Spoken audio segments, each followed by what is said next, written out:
দেখবেন আমরা previous question গুলো দেখাবো এবং কোশ্চেনের অ্যান্সার গুলো আপনারা হচ্ছে কমেন্ট সেকশনে জানাই দেবেন যে এই কোশ্চেনটার অ্যান্সার হচ্ছে এইটা। তো যাই হোক, একটা কথা বলে থাকি বা প্রায় বলে থাকি যে আপনার পাঠন পরীক্ষায় ভালো হওয়ার পিছনে যদি আপনার অন্যতম গুরুত্বপূর্ণ কথা যদি বলা হয়, তাহলে আমি বলে থাকি রিভিশন রিভিশন রিভিশন। চেষ্টা ভুলে যান। অথবা আমি বলেছিলাম তৈল নাইকিয়া কোথায় পাওয়া যায়? আমার কথা শুনতে হ্যাঁ, সবাই কমেন্ট সেকশনে দ্রুত দেওয়ার কারণে যদি অ্যান্সার থাকে না, কমেন্ট সেকশনে হয়তো কথা বললে হয়তো কারো কারো ডিস্টার্ব হতে পারে। হ্যাঁ, যদি ডিস্টার্ব না হয় সমস্যা নেই, তবে হয়তো ডিস্টার্ব হতে পারে। সবাই কমেন্ট সেকশনে অ্যান্সার দিবেন আর কি, ঠিক আছে? যে এক কথা অ্যান্সার দিবেন। এরপরে বলেছিলাম যে যদি কারো আয়রন ডেফিসিয়েন্সি অ্যানিমিয়ার সাথে রাইট আইডিয়ার খোসাতে একটা মাস পাওয়া যায়, তাহলে আমরা কি বলেছিলাম ডায়াগনোসিস?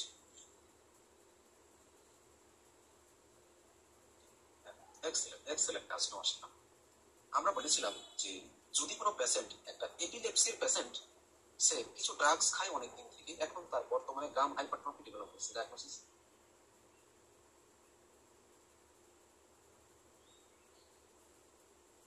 এক্সেলেন্ট। হ্যাঁ, তাহলে সবাই অনেক সুন্দর। আমি বললাম যে একটা এপিলেপসির পেশেন্ট তার নিয়মিত সে ড্রাগস খায়, যে ড্রাগসটা খায় সেটা মেনশন করতে পারতেছে না, এখন তার গাম হাইপারট্রফি, তাহলে অ্যান্সার হচ্ছে ফেনয়টন। আর যদি প্রিভিয়াস কোনো সিজারের হিস্ট্রি না থাকে, পেশেন্টের লং টার্ম একটা ফিভার আছে, পেশেন্টের লিম্ফ্যাডেনোপ্যাথি আছে, পেশেন্টের প্যানসাইটোপেনিয়া আছে, তার সাথে গাম হাইপারট্রফি ডেভেলপ হয়েছে, তাহলে সেক্ষেত্রে ডায়াগনোসিসটা হবে। হ্যাঁ, এক্সেলেন্ট এক্সেলেন্ট, তাহলে সে ডায়াগনোসিসটা হবে এএমএ। এক্সেলেন্ট, অনেক সুন্দর। তাহলে আশা করা যায় আপনি অনেক সুন্দর করে পারতেছেন, ইনশাআল্লাহ পারবেন। আমরা বলেছিলাম যে লো রেটিকুলোসাইট কাউন্ট, আমরা বলেছিলাম রেটিকুলোসাইট কাউন্ট যদি বেশি হয় তাহলে কি ডায়াগনোসিস, কোন ধরনের অ্যানিমিয়া বলেছিলাম? রেটিকুলোসাইট কাউন্ট বেশি।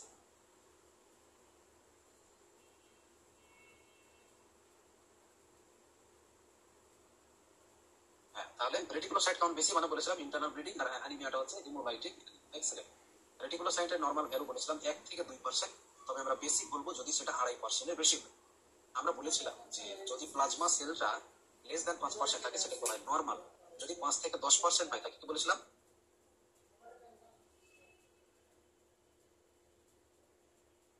5 থেকে 10% plasma sell bone ম্যারোতে।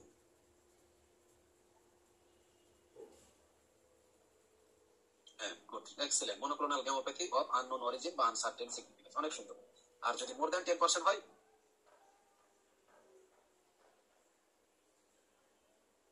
Excellent excellent, অনেক সুন্দর, মাল্টিপল মাইলোমা। আমরা বলেছিলাম যে লো রেটিকুলোসাইট কাউন্ট, তাহলে তিনটা ডিডি বলেছিলাম। লো রেটিকুলোসাইট কাউন্ট,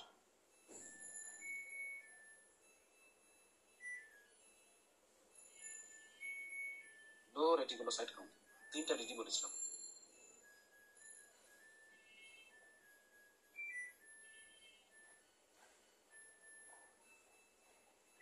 এক্সেলেন্ট, অনেক সুন্দর। হ্যাঁ, সবার অ্যান্সার অনেক সুন্দর হচ্ছে, পড়েছেন আলহামদুলিল্লাহ, ভালো লাগতেছে। তো সেকেন্ড অর্ধেক যখন আপনাদের পড়াবো, প্রথম অর্ধেকের প্রত্যেকটা পড়াই কিন্তু আপনাদের লাগবে, প্রত্যেকটা পড়াই লাগবে। আচ্ছা, এরপরে অ্যানিমিয়া অফ ক্রনিক ডিজিজে ইউজুয়ালি কোন ধরনের অ্যানিমিয়া হয় বলছিলাম?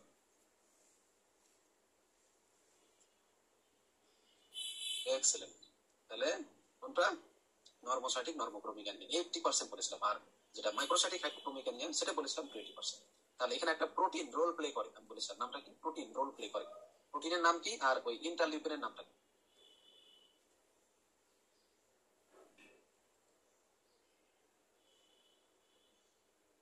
তাহলে প্রোটিনের নামটা কি এবং তাহলে interleukin 6। Excellent.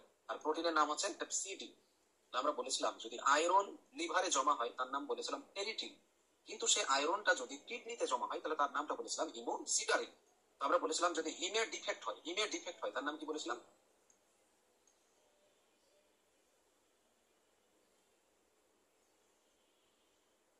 Excellent excellent, হিমের defect হলে তাকে বলেছিলাম পোরফাইরিয়া। আর হিমের ভেতরে আমরা দুইটা কম্পোনেন্ট বলেছিলাম, একটা আয়রন আর একটা হচ্ছে প্রোটোপোরফাইরিন বা পোরফাইরিন। তো আয়রন কমে গেলে আয়রন ডেফিসিয়েন্সি অ্যানিমিয়া, এখন পোরফাইরিন যদি কমে যায় তাকে কি বলবো?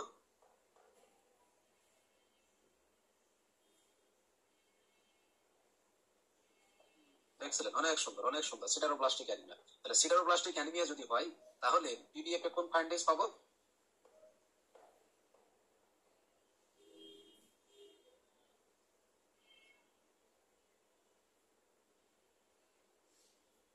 তাহলে সিডারোপ্লাস্টিক অ্যানিমিয়া যদি হয় পিবিএফ কোন প্যারান্টিস পাবো? আমরা জানি ডাইমরফিক, এবং ডাইমরফিক ছাড়া আরেকটা জিনিস স্পেশাল পাওয়া যায় বলেছিলাম, ডাইমরফিক ছাড়া আরেকটা স্পেশাল জিনিস পাওয়া যায়। হ্যাঁ হ্যাঁ, এই তো অনেক সুন্দর, অনেক সুন্দর, সবার হচ্ছে হ্যাঁ পেপেনহাইমার বডি। এই যে দেখেন এই ক্লুগুলো কাজে লাগবে। আমরা বলেছিলাম যদি একটা পেশেন্টের টার্গেট সেল থাকে তার সাথে যদি তার বেজোফিলিক স্টেপলিং থাকে, ডায়াগনোসিসটা কি বলেছিলাম? থ্যালাসেমিয়া। তাহলে নেক্সট ইনভেস্টিগেশন কি বলবো? Excellent, excellent. যদি হিমোগ্লোবিন এফ পাওয়া যায়, ডায়াগনোসিস হিমোগ্লোবিন এফ।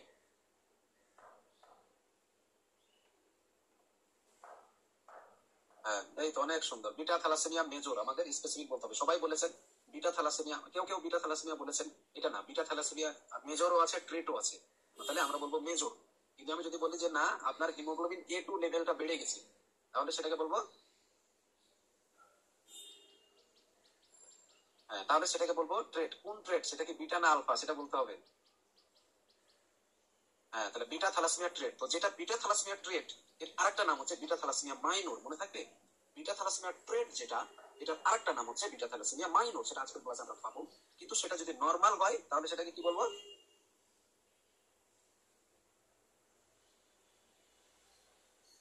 হ্যাঁ এক্সেলেন্ট, আলফা ট্রেট বলা হয়। তাহলে যদি কোনো পেশেন্টের টার্গেট সেলের সাথে বেজোফিলিক স্টিপলিন না থেকে টার্গেট সেলের সাথে স্টোমাটোসাইট আছে, তাহলে সেটা ডায়াগনোসিস কি বলবো? আর নেক্সট ইনভেস্টিগেশন কি? নেক্সট ইনভেস্টিগেশন, ডায়াগনোসিস লিখেন, নেক্সট ইনভেস্টিগেশন লিখেন। হ্যাঁ এক্সেলেন্ট, এক্সেলেন্ট, অনেক সুন্দর। তাহলে next investigation is liver function test, আর ডায়াগনোসিস হচ্ছে liver disease. Liver disease specially CLD হয়ে থাকে।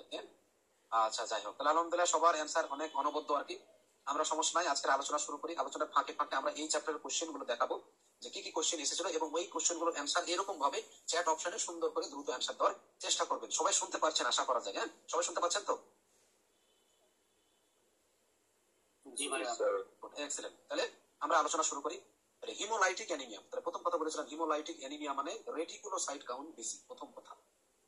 দ্বিতীয় কথা বলেছিলাম যে রেটিকুলোসাইট কাউন্ট কম কিন্তু হিমোলাইটিক অ্যানিমিয়া কোথায় পাওয়া যায়? হিমোলাইসিস এর ফিচার্স পাওয়া যায়। সেটা কোন ধরনের অ্যানিমিয়া বলেছিলাম?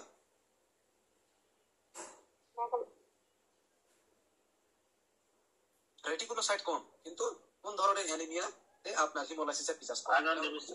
Megaloblastic anaemia. মেগালোব্লাস্টিক অ্যানিমিয়া, যে হ্যাঁ আয়রন ডেফিসিয়েন্সি অ্যানিমিয়াতে রেটিকুলোসাইট কাউন্ট কম থাকে, আপনার মেগালোব্লাস্টিকও কম থাকে, অ্যাপ্লাস্টিকও কম থাকে। আমি বললাম যে আমরা জানি হিমোলাইটিক অ্যানিমিয়া মানে রেটিকুলোসাইট কাউন্টটা বেশি থাকে এবং আরো অনেক প্যারামিটার বেশি থাকে, যেমন বিলিরুবিন বেশি থাকে, এলডিএইচ বেশি থাকে, ঠিক আছে, তারপরে ইউরোবিলিনোজেন বেশি থাকে, আরো অনেক প্যারামিটার বেশি থাকে। কিন্তু মেগালোপ্লাস্টিক অ্যানিমিয়াতে ওগুলো বেশি থাকে ভালো কথা, কিন্তু রেটিকুলোসাইট কাউন্টটা কম থাকে। তাহলে যদি কোনো সিনারিওতে দেখেন এলডিএইচ বেশি, ইউরোবিলিনোজেন বেশি, বিলিরুবিন বেশি, মানে অন্যগুলো বেশি বলতেছে কিন্তু রেটিকুলোসাইট কাউন্টটা কম পাচ্ছি, তাহলে বাকিগুলো তো হিমোলাইসিসের ফিচার, কিন্তু রেটিকুলোসাইট কম, মনে রাখবেন যে সেটা মেগালোপ্লাস্টিক অ্যানিমিয়া। আচ্ছা তাহলে হিমোলাইটিক অ্যানিমিয়াকে আমরা দুই ভাগে ভাগ করতে পারি।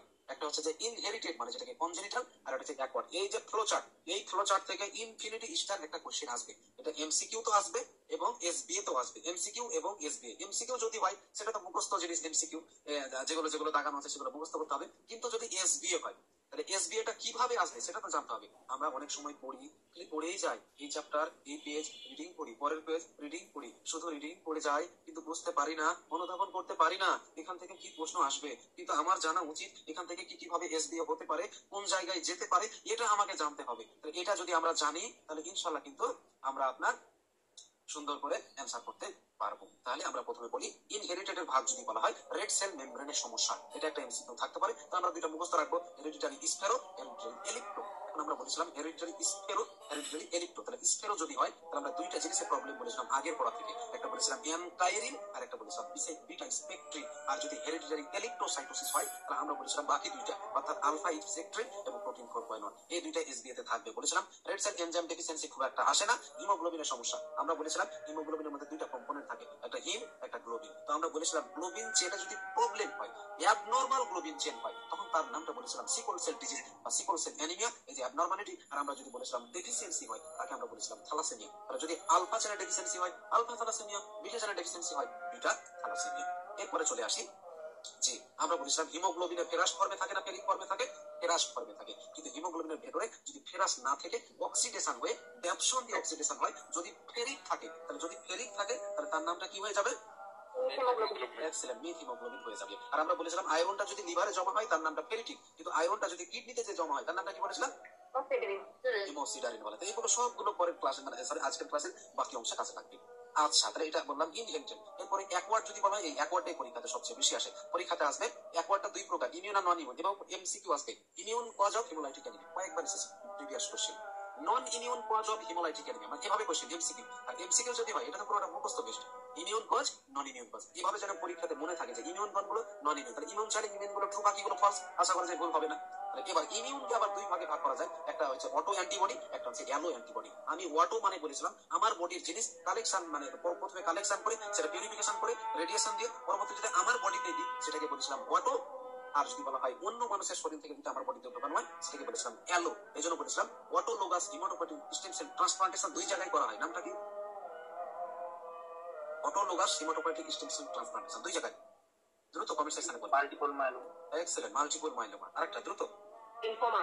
Excellent, excellent, lymphoma. তাহলে মাল্টিপল মাইলোমা এন্ড লিম্ফোমা, এটা ভেরি ইম্পর্টেন্ট। আর অ্যালো অ্যালো মানে অন্য বডি থেকে আসলেই হয়, বলেন তো এগুলোকে মুখস্থ করার দরকার আছে যে অ্যালো অ্যান্টিবডি থাকে ট্রান্সফিউশন, এর তো অন্য বডি থেকে যদি আসে haemolytic disease of the newborn, অর্থাৎ মায়ের ব্লাডটা যদি বাচ্চার দেহে আসার পরে যে রোগটা হয় সেটা তো অ্যালো হচ্ছে, অটো তার হচ্ছে না। কিন্তু এখান থেকে অ্যালোর কজটা আপনার এসবিএতে আসবে না। কিন্তু ওয়াটো আমি যদি বলি এই ফ্লো চার্টে সবচাইতে বেশি ইম্পর্টেন্ট কি, সেটা হচ্ছে অটো অ্যান্টিবডি। সেটা হচ্ছে ওয়াটো অ্যান্টিবডি। তার মধ্যে দুই কয়েকটা ভাগ আছে, দুইটা, একটা ওয়ার্ম অ্যান্টিবডি, একটা কোল্ড অ্যান্টিবডি। একটা ওয়ার্ম, একটা হচ্ছে কোল্ড। পরীক্ষাতে কয়েকবার এসেছে warm antibody found in, cold antibody found in, কয়েকবার এসেছে warm antibody found in, cold antibody found in. এটা কিন্তু মুখস্থ রাখতে হবে আর কি। যে কয়েকটা দাগানো আছে এই কয়েকটা যদি দাগা রাখেন আপনার একটা এমসিকিউ ভুল যাবে না। এর মধ্যে একটা জিনিস ইয়া করা নাই, এই যে থাইমোমা আছে, থাইমোমাটা তাহলে একটা হচ্ছে এসএলই পড়বেন, একটা আরএ পড়বেন, একটা হচ্ছে যে এল ডোপামিন, এগুলো পড়বেন। কিন্তু সবচেয়ে ইম্পর্টেন্ট যদি বলা হয় তাহলে মনে রাখবো যে পেনিসিলিন। সবচেয়ে ইম্পর্টেন্ট যদি বলা হয়, হ্যাঁ তাহলে সবচেয়ে ইম্পর্টেন্ট যদি বলা হয় তাহলে সেটাকে বলবো পেনিসিলিন।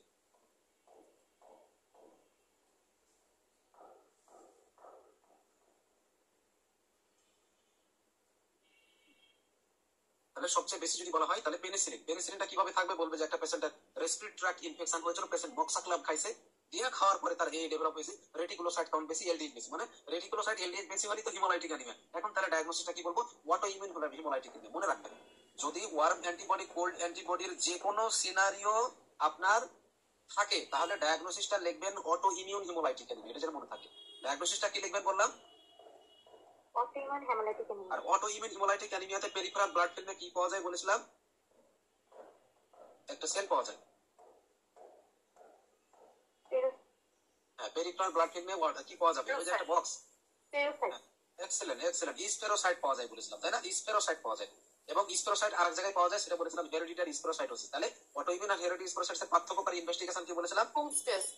কোমস টেস্ট যদি পজিটিভ হয় অটোইমিউন হিমোলাইটিক অ্যানিমিয়া, যদি নেগেটিভ হয় হেরিডিটারি স্পেরোসাইটোসিস। তাহলে আমি বললাম যে এই যে অটো অ্যান্টিবডির যত ভাগ আছে, ওয়ার্ম এবং কোল্ড যতগুলো আছে, এখান থেকে যদি কোনো সিনারিও থাকে ডায়াগনোসিসটা হবে অটোইমিউন হিমোলাইটিক অ্যানিমিয়া। আমি যখন পরীক্ষা দিয়েছিলাম তখন বলছিল যে একটা পেশেন্ট আপনার কাছে এসেছে, ফিমেল পেশেন্ট, তার বয়স হচ্ছে 25 বছর, তার পেশেন্টের ওরাল আলসার আছে, তার মেলার র্যাশ আছে, তার মাল্টিপল জয়েন্ট পেন আছে। এখন আপনাদের কাছে এই সিমটম নিয়ে এসেছে, তার পেলপিটেশন হচ্ছে, তার ব্রেথলেসনেস হচ্ছে, তার এই হচ্ছে। হঠাৎ করে দেখা গেল হিমোগ্লোবিন 7 এবং তার সাথে দেখা গেল রেটিকুলোসাইট কাউন্ট বেশি। হিমোগ্লোবিন 7 মানে রক্ত কমে গেছে, কেন হিমোলাইসিস হচ্ছে, কেন হিমোলাইসিস হলো? কারণ রেটিকুলোসাইট কাউন্টটা বেশি, মানে সেটাকে হিমোলাইটিক অ্যানিমিয়া বলবো। আর যেহেতু বলে একটু ফিচার্সটা, কার ফিচার্স দেওয়া ছিল? এসএলই। এসএলই। তাহলে এসএলই যদি থাকে তার সাথে হিমোলাইসিস থাকে, ডায়াগনোসিস কি লিখবেন? Autoimmune haemolytic anaemia. Haemolytic anaemia. Next investigation কি করবেন? Coombs test. Coombs test. এখন কি অ্যান্টি ডিএসডিএনএ করা যাবে? আপনাদের রিমাটোলজি হয়েছে? রিমাটোলজি না ভাই, রিমাটোলজি হয়নি, এজন্য হয়তো বলতে পারতেছেন না। রিমাটোলজিতে আমরা জানি এসএলই দুইটা ইনভেস্টিগেশন, একটা হচ্ছে অ্যানা, একটা হচ্ছে অ্যান্টি ডিএসডিএনএ বা অ্যান্টি-এসএম অ্যান্টিবডি। এগুলো হচ্ছে কনফার্মেটরি টেস্ট। কিন্তু পেশেন্টে তো অটোইমিউন হিমোলাইটিক অ্যানিমিয়া ডেভেলপ করেছে, কাজেই এসএলই লাইন আর ইনভেস্টিগেশন ভুল করে দেওয়া যাবে না। অনেকে এসএলই লাইনে ভুল করে অ্যান্টি ডিএসডিএনএ দেয়। আরে ভাই, ফিচার্স দেখেই বোঝা যাচ্ছে যে তার এসএলই আছে, কিন্তু এখন তো পেশেন্টের অটোইমিউন হিমোলাইটিক অ্যানিমিয়া। তাহলে এখন অ্যান্টি ডিএসডিএনএ এটা কোনো তাৎপর্য বহন করবে না, রিমাটোলজির দিকে ইনভেস্টিগেশন নিয়ে যাওয়া যাবে না। Next investigation is Coombs test. তাহলে সেটা রিমাটোয়েড আর্থ্রাইটিসের সিনারিও থাকতে পারে, এই যে আমি গোল করে দাগাই দিলাম, পেনিসিলিনের সিনারিও থাকতে পারে, অর্থাৎ মক্সাক্লাম, আরটিআর একটা হিস্ট্রি থাকবে, থাইমোমা আলসারেটিভ কোলাইটিসের একটা সিনারিও থাকবে, যে একটা পেশেন্টের লং টার্ম ব্লাড বাডি ডায়রিয়া হচ্ছে, তার অ্যাবডোমিনাল পেন হচ্ছে, তার জয়েন্ট পেন হচ্ছে, যেহেতু সেটা এন্ট্রোপ্যাথিক আর্থ্রাইটিস সাথে অ্যাসোসিয়েশন আছে, এখন পেশেন্টের রেটিকুলোসাইট কাউন্ট বেশি, তাহলে ডায়াগনোসিস বলবো আলসারেটিভ না, ডায়াগনোসিস বলবো অটোইমিউন হিমোলাইটিক অ্যানিমিয়া। আর এখান থেকে কোল্ড অ্যান্টিবডি যদি বলা হয় তাহলে মাইকোপ্লাজমা দিয়ে একটা সিনারিও থাকবে। আমরা জানি মাইকোপ্লাজমা দিয়ে কনসোলিডেশন করে, আমরা পড়েছি রেসপিরেটরি সিস্টেম পড়েছেন যে কনসোলিডেশন, হ্যাঁ, যে মাইকোপ্লাজমা দিয়ে কনসোলিডেশন। তো কনসোলিডেশন একটা বক্স আছে, ওর 3 নাম্বার লাইনে লেখা ছিল যে হিমোলাইটিক অ্যানিমিয়া করে, কনসোলিডেশন বা নিউমোনিয়া হিমোলাইটিক অ্যানিমিয়া করে যদি সেটা কি দিয়ে হয়, মাইকোপ্লাজমা নিউমোনিয়া। এটাই পরীক্ষাতে আসবে। একটা পেশেন্ট আপনার কাছে এসেছে হাই গ্রেড ফিভার, তার চেস্ট পেন, তার দেখা যাচ্ছে যে প্রোডাক্টিভ স্পুটাম, তার সাথে দেখা হলো চেস্ট এক্সরেতে তার কি পাওয়া যাচ্ছে, ইনফিল্ট্রেট পাওয়া যাচ্ছে আর কি, বা ইনহিমোজেনাস ওপাসিটি পাওয়া যাচ্ছে, পেশেন্টের রেটিকুলোসাইট কাউন্ট বেশি, পেশেন্টের এলডিএইচ বেশি, মানে হিমোলাইটিক অ্যানিমিয়া হয়ে গেছে। তাহলে বলেন তো what is the most likely organism, কি বলবেন? মাইক্রোপ্লাজমা। মাইকোপ্লাজমা, এটা যেন মনে থাকে। তাহলে আমি বললাম এখান থেকে তো মুখস্থ রাখবেন, ওর antibody in, cold antibody in, এটা তো এমসিকিউ থাকবে, আশা করা যায় পারবেন। বলুন, কিন্তু আমি বললাম এসবিএ কোথা কোথা থেকে, আমি স্পেসিফিক বলেও দিচ্ছি। এসএলই দিয়ে একটা এসবিএ, রিউমাটয়েড আর্থ্রাইটিস দিয়ে একটা এসবিএ, পেনিসিলিন দিয়ে একটা এসবিএ, তার সাথে বললাম আলসারেটিভ কোলাইটিস দিয়ে একটা এসবিএ, এবং তার সাথে লিম্ফোমা দিয়ে একটা এসবিএ, লিম্ফোমা, এই কয়েকটা দিয়ে এসবিএ আসবে। আর কোল্ডের থেকে যদি আসে একটাই আসবে, সেটা হচ্ছে মাইকোপ্লাজমা দিয়ে একটা এসবিএ বলবে। তাহলে মাইকোপ্লাজমা যদি এসবিএ বলে তাহলে ধরে নিবেন যে এটা হিমোলাইটিক অ্যানিমিয়া হয়েছে। ডায়াগনোসিস বলবেন অটো ইমিউন হিমোলাইটিক অ্যানিমিয়া, কেন হয়েছে, মাইকোপ্লাজমা নিউমোনিয়া।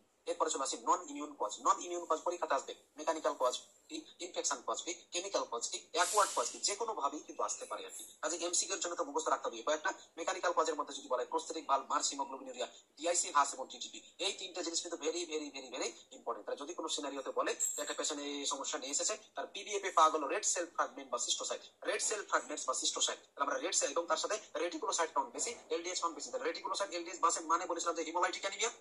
এখন পেশেন্টের রেড সেল ফ্র্যাগমেন্ট বা সিস্টোসাইট পাওয়া যাচ্ছে, তাহলে এই রেড সেল ফ্র্যাগমেন্ট সিস্টোসাইটের কয়টা কাজ বলেছিলাম? তিনটা। একটা বলেছিলাম ডিআইসি, হাস এবং টিটিপি। বলেন তো এখন এখান থেকে যদি কোনো সিনারিও আসে, ভুল হবে কি, যে কিভাবে বুঝতে পেরেছেন যে কিভাবে আসবে সিনারিও গুলো? ওকে, আচ্ছা এরপরে চলে আসে ইনফেকশন কজ যদি বলা হয়। ইনফেকশনের মধ্যে একটা হচ্ছে প্লাজমোডিয়াম, যেটা ফ্যালসিপারাম ম্যালেরিয়া, ম্যালেরিয়া এখানে লিখে রাখেন, ফ্যালসিপারাম ম্যালেরিয়া এখানে লিখে রাখেন, ফ্যালসিপ্যারাম ম্যালেরিয়া, ফ্যালসিপ্যারাম, এটা দিয়ে হয়। আর টক্সিন দিয়ে হতে পারে ক্লোস্ট্রিডিয়াম পারফ্রিনজেস, ক্লোস্ট্রিডিয়াম পারফ্রিনজেস, এই ক্লোস্ট্রিডিয়াম পারফ্রিনজেস এর এখানে লিখে রাখেন অ্যাসেন্ডিং কোলানজাইটিস করে। ক্লোস্ট্রিডিয়াম পারফ্রিনজেস কি করে, অ্যাসেন্ডিং কোলানজাইটিস করে। ম্যালেরিয়া, প্লাজমোডিয়াম ফ্যালসিপারাম ম্যালেরিয়া আর পারফ্রিনজেস অ্যাসেন্ডিং কোলানজাইটিস করে। যদি কোনো সিনারিওতে বলে একটা পেশেন্ট চিটাগাং থেকে এসেছে, তার হাই গ্রেড ফিভার, তার হচ্ছে মাল্টিপল জয়েন্ট পেন আছে, পেশেন্টের হেপাটোস্প্লেনোমেগালি আছে, পেশেন্টের ম্যাসিভ স্প্লেনোমেগালি বলতে পারে, পেশেন্টের বললো যে না তার রেটিকুলোসাইট কাউন্ট বেশি, তার এলডিএইচ বেশি, তার রেটিকুলোসাইট বেশি, হিমোলাইটিক অ্যানিমিয়া হয়েছে, তাহলে কিসের কারণে, প্লাজমোডিয়াম ফ্যালসিপারামের কারণে হয়েছে। এটা জেনে মনে রাখবেন, এইভাবে সিনারিও দেওয়া থাকবে। এরপর চলে আসবে যে একটা পেশেন্ট আপনার কাছে এসেছে, তার ইয়েলো কালারেশন অফ স্ক্লেরা আছে, পেশেন্টের হাই গ্রেড ফিভার আছে, পেশেন্টের right upper right hypochondria right upper কোয়াড্রেন্টে পেন হচ্ছে, বা রাইট হাইপোকন্ড্রিয়া জুনে পেন হচ্ছে।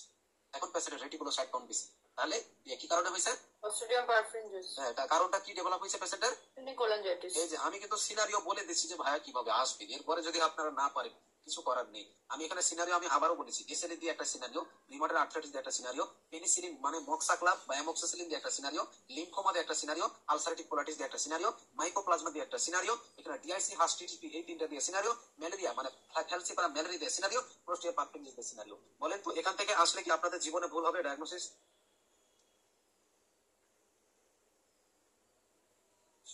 আশা করা যায় হবে না। এরপরে চলে আসছে কেমিক্যাল। কেমিক্যালের কাজ হচ্ছে ড্যাপসন, তার সাথে কপার মানে উইলসন্স ডিজিজ, বার্নস এবং ড্রাউনিং, এগুলিতেও থাকতে পারে আপনার কপার, বিশেষ করে উইলসন্স ডিজিজ। আপনাদের হেপাটোলজি হয়েছে,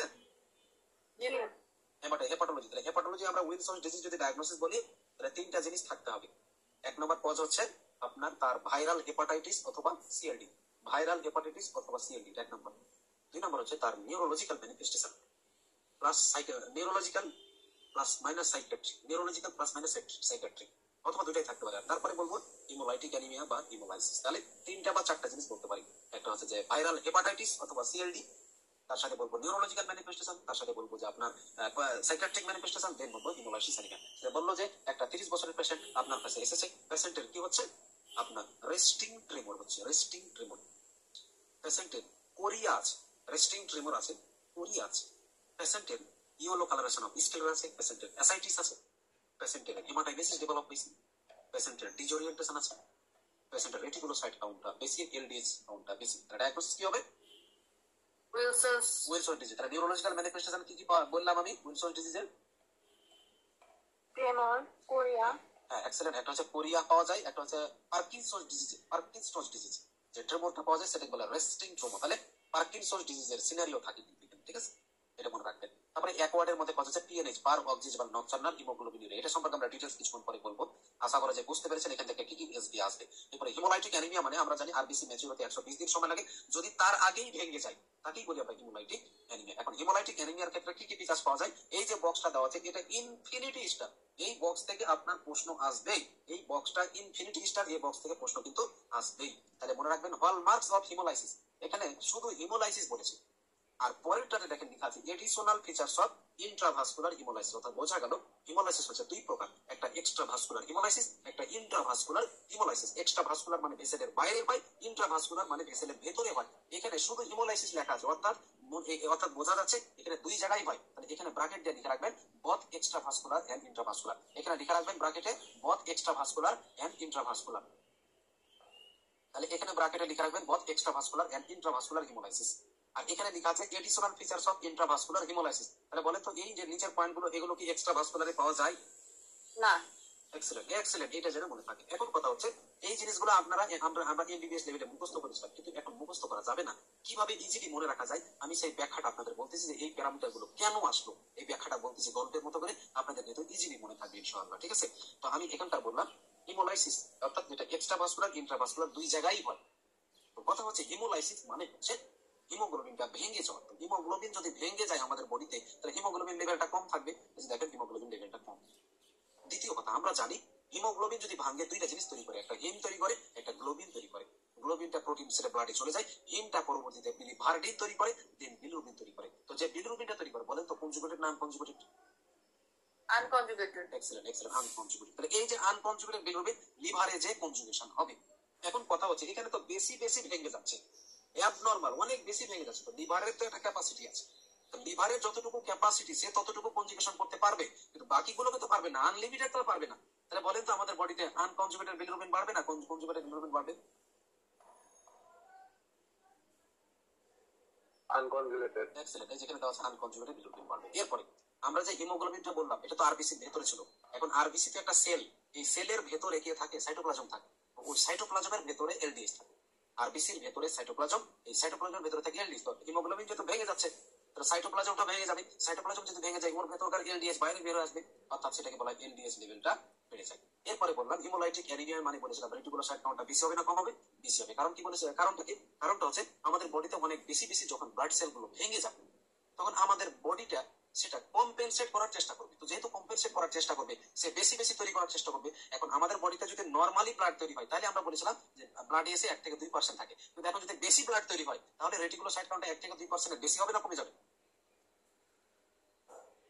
বেড়ে যাবে। বেড়ে যাবে, এই জন্য বলা হয় রেটিকুলোসাইট কাউন্টটা বেশি। এরপরে বলা হয় এখন কথা হচ্ছে যখন আমাদের বডিতে এই যে কনজুগেশন হলো আনকনজুগেটেড বিলিরুবিন, তারপরে কনজুগেটেড বিলিরুবিন, সেটা যখন ইউরিন দিয়ে পাস হবে, লিভার যতটুকু কনজুগেশন করছিল ভালো কথা, আর একটু বেশি করবে ভালো কথা, কিন্তু আনলিমিটেড তার করতে পারবে না। এখন আলটিমেটলি ওইটা যখন ইউরিন দিয়ে পার হয় সেটাকে আমরা বলেছিলাম ইউরোবিলিনোজেন। তো যেহেতু ইউরোবিলিনোজেন নরমাল যদি থাকে তাহলে তো নরমাল পাস হয়, কিন্তু এখন যেহেতু বেশি বেশি ভাঙতেছে তাহলে লিভার তো কিছু হলেও একটু বেশি কনজুগেটেড করার চেষ্টা করবে, অর্থাৎ ইউরিন দিয়ে বেশি পার হবে। এই জন্য এটা বলা হয় ইউরিনারি ইউরোবিলিনোজেনের পরিমাণটা কি হয়ে যাবে, বেশি হয়ে যাবে। আবারও বলি হিমোগ্লোবিন ভেঙে যায় এই জন্য হিমোগ্লোবিন কম। এরপরে বললাম হিমোগ্লোবিন ভেঙে হিম তৈরি হয়, গ্লোবিন তৈরি হয়, হিমটা পরবর্তীতে বিলিভার্ডিন বিলিরুবিন তৈরি করে, যেহেতু বিলিরুবিন তৈরি করে এটার নাম হচ্ছে আনকনজুগেটেড বিলিরুবিন। এখন লিভার যতটুকু ক্যাপাসিটি ততক্ষণ পর্যন্ত পারবে, নরমাল যতটুকু করছিল তার থেকে বেশি করবে, কিন্তু তার সাথে আনলিমিটেড আর করতে পারবে না। যেহেতু আনলিমিটেড করতে পারবে না তো আমাদের বডিতে আনকনজুগেটেড বিলিরুবিনটা বেড়ে যাবে। এরপরে সেটা যখন পরবর্তীতে ইউরিন দিয়ে পাস হবে সেটা তো ইউরোবিলিনোজেন। এখন লিভার কিছু হলে তো বেশি কাজ করেছে বলেই সেটা পরবর্তীতে ইউরিন দিয়ে বের হবে, তাহলে ইউরিন দিয়ে বের হলে ইউরোবিলিনোজেনের পরিমাণটা কি হয়ে যায়, বেশি হয়ে যায়। আর আমরা বলেছিলাম যে আমাদের বডিতে অটোমেটিক্যালি ভেঙে যাচ্ছে, ভেঙে যাওয়ার কারণে আমাদের বোন ম্যারোটা বেশি বেশি প্রোডাকশন করার চেষ্টা করবে, যেহেতু বেশি বেশি প্রোডাকশন করার চেষ্টা করবে নরমালি রেটিকুলোসাইট নরমাল প্রোডাকশন হলে 1 থেকে 2% বেশি তৈরি করার কারণে সেটার পরিমাণটা বেড়ে যায়, অর্থাৎ রেটিকুলোসাইট কাউন্টটা বেশি হয়েছে। আশা করা যায় এই প্যারামিটারটা অবশ্যই অবশ্যই অবশ্যই অবশ্যই মনে রাখবেন। এরপরে চলে আসি additional features of intravascular haemolysis, অর্থাৎ সেটা ইন্ট্রাভাস্কুলারে পাওয়া যায় এক্সট্রাভাস্কুলারে পাওয়া যায় না। এখন কথা হচ্ছে এটা কেন ইন্ট্রাভাস্কুলারে পাওয়া যায় বলি। ভেসেলের ভেতরে দুইটা ঘটনা ঘটে, একটা ঘটনা হচ্ছে ব্লাড গুলো ভেঙে যায়, যেটা আগের গুলো পাওয়া যায়, ভেঙে গেলে এগুলো পাওয়া যাবে। আর আরেকটা কাজ করে কি কিছু কিছু ভাঙ্গে না লুকায়া বাঁচে, কিছু কিছু ভাঙ্গে না লুকায়া বাঁচে, কিন্তু সেগুলো তো খারাপ, সেগুলো হচ্ছে খারাপ আমাদের বডির জন্য টক্সিক জিনিস। তাহলে যেটা এক্সট্রা ভাস্কুলার হিমোলাইসিস সেটা হচ্ছে ভেসেলের বাইরে ভাঙে, শুধু ভাঙে আর কিছু হয় না। কিন্তু ভেসেলের ভেতরে যদি হয় সেখানে দুইটা ঘটনা হয়, একটা বললাম সেটা ভেঙে যায়, আর একটা বললাম কিছু বেঁচে যায়। তো যেগুলো বেঁচে যায় ভাঙতে পারে না সেগুলো লুকিয়ে লুকিয়ে বাড়ে। লুকিয়ে লুকিয়ে বেড়াতে বেড়াতে সে আবার দুইটা জিনিসকে ধরে, একটা লিভারকে ধরে আর একটা কিডনিকে ধরে। একটা লিভারকে ধরে একটা কিডনিকে ধরে। তো যখন লিভারকে অ্যাটাক করতে যাবে প্রথমে লিভারকে অ্যাটাক করে। লিভার থেকে একটা প্রোটিন তৈরি হয় তার নাম হেপ্টোগ্লোবিন, মনে রাখবেন। লিভার থেকে একটা প্রোটিন তৈরি হয় তার নাম হেপ্টোগ্লোবিন। আরেকটা বলেছিলাম লিভার থেকে একটা প্রোটিন তৈরি হয় তার নাম বলেছিলাম থ্রোম্বোপয়েটিন। আরেকটা বলেছিলাম লিভার থেকে একটা প্রোটিন তৈরি হয় তার নাম হেপসিডিন। তাহলে বলেন তো কয়টা প্রোটিন বললাম লিভার থেকে এই চ্যাপ্টারে? থ্রম্বোপয়েটিন, হেপসিডিন, হ্যাঁ, তার সাথে এখন বললাম হেপ্টোগ্লোবিন। এই তিনটা জিনিস প্রোডাকশন হয়। তো যেহেতু হেপ্টোগ্লোবিন নরমালি আমাদের বডিতে তৈরি হয়, কিন্তু এই যে আমি বললাম এক্সট্রা যে বেঁচে গেছে হিমোগ্লোবিন ভেসেলের ভেতরে ভাঙেনি, এটা কিন্তু ভিলেনের মতো আচরণ করে। বাংলা সিনেমার ভিলেন দেখেছেন না? বাংলা সিনেমার ভিলেনের মতো আচরণ করে যেগুলো বেঁচে গেছে। কারণ আপনার হচ্ছে যে ভিলেন কিন্তু একটা সিনেমার লাস্টে মারা যায়। তো যেহেতু নায়কের হাত থেকে প্রথমে মার খেয়েছে, মার খাওয়ার পরে তো সে লাস্টে যে মরবে, পুরো সিনেমা তো চলা লাগবে। এই জন্য এই যে বললাম এখানে তো ভেঙে গেছে, তো সবগুলো তার ভাঙবে না। কোনগুলো ভাঙেনি? যে হিমোগ্লোবিন গুলো ভিলেন ছিল সেটা তো খারাপ। তো সে প্রথমে লিভারকে অ্যাটাক করবে, মানে মনে করেন যে নায়কের বাপ বা নায়কের মা, নায়কের বাপ মাকে অ্যাটাক করবে, সেটাকে বলা হয় লিভার। এখন কথা হচ্ছে লিভারকে অ্যাটাক করার সময় লিভারের দুইটা জিনিস খাবে। একটা খাবে হচ্ছে হেপ্টোগ্লোবিন যে তৈরি করে, এটাকে খেয়ে ফেলবে। এটাকে যদি খাই তাহলে দেখেন হেপ্টোগ্লোবিনের পরিমাণটা কমে যাবে। এবার লিভার থেকে আরেকটা ইম্পর্টেন্ট জিনিস তৈরি হয় তার নামটা অ্যালবুমিন। এখন এই অ্যালবুমিনের সাথে আবার প্রেম করবে, প্রেম। হেপ্টোগ্লোবিনকে খাইয়ে নিয়েছে যার কারণে তার পরিমাণ কমে গেছে, কিন্তু বলছে অ্যালবুমিন তো দেখতে সুন্দর, বা এটা তো নায়কের বোন। তো যেহেতু নায়কের বোন তার সাথে একটা সম্পর্ক তৈরি করে, তো যেহেতু সম্পর্ক তৈরি করেছে একটা যোগ তৈরি করেছে, তার নাম হচ্ছে মিথ হিমালবুমিন। অর্থাৎ হিমোগ্লোবিন যদি অ্যালবুমিনের সাথে যোগ তৈরি করে তাকে বলা হয় মিথ হিমালবুমিন। এর আগে বলেছিলাম হিমোগ্লোবিনের ভিতরে ফেরাস থাকে তার নাম হিমোগ্লোবিন, কিন্তু ফেরিক থাকলে তার নামটা কি বলেছিলাম? হিমোগ্লোবিন। Myth haemoglobin. কিন্তু আমি এখন বললাম যে হিমোগ্লোবিন যদি অ্যালবুমিনের সাথে একটা যোগ তৈরি করে তার নামটা কি হবে? মিথ হিমালবুমিন। এই যে মিথ হিমালবুমিনের পরিমাণটা বেড়ে গেল। তাহলে বললাম যে নায়কের বাপ মা অর্থাৎ হেপ্টোগ্লোবিনকে মেরে ফেলবে, তাহলে হেপ্টোগ্লোবিনের পরিমাণটা কমে গেল। কিন্তু নায়কের বোন, নায়কের বোন তো দেখতে সুন্দর, তখন কি নায়কের বোনের সাথে সম্পর্ক স্থাপন করবে, একটা যোগ তৈরি করবে, তাহলে এটার পরিমাণটা বেড়ে গেল, মিথ হিমালবুমিন। এবার লিভারকে ধরা শেষ, এরপরে কাকে ধরবে? কিডনি। মানে নায়িকার বাবা মা বা তার একে ধরতে যাবে, ঠিক আছে, বা যাই। কিন্তু নায়িকাকে অ্যাটাক করার আগে তো নায়ক হাজির হবে, কারণ নায়িকাকে অ্যাটাক করলে তো হবে না। তো নায়িকাকে যখন মানে কিডনিটা মনে করেন যে আমাদের নায়িকা, তো কিডনির কাছে যখন যাবে, নায়িকার কাছে যখন যাবে, তখন সেখানে নায়ক এসে হাজির হবে। তো যখন নায়ক এসে হাজির হবে তখন ওই ভিলেনকে কি করবে? ট্র্যাপ করবে।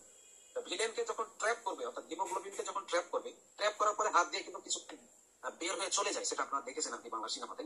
তো যেটা বের হয়ে চলে যায়, বের হয়ে চলে যাওয়ার জায়গা তো একটা ইউরিন দিয়ে বের হবে। তো ইউরিন যদি বের হয় তাহলে ওই হিমোগ্লোবিনটার নাম হয়ে যাবে হিমোগ্লোবিন ইউরিয়া। কিন্তু নায়ক যাকে ট্র্যাপ করেছে, ট্র্যাপ করলে ওকে দুমড়ে মুচড়ে মারে।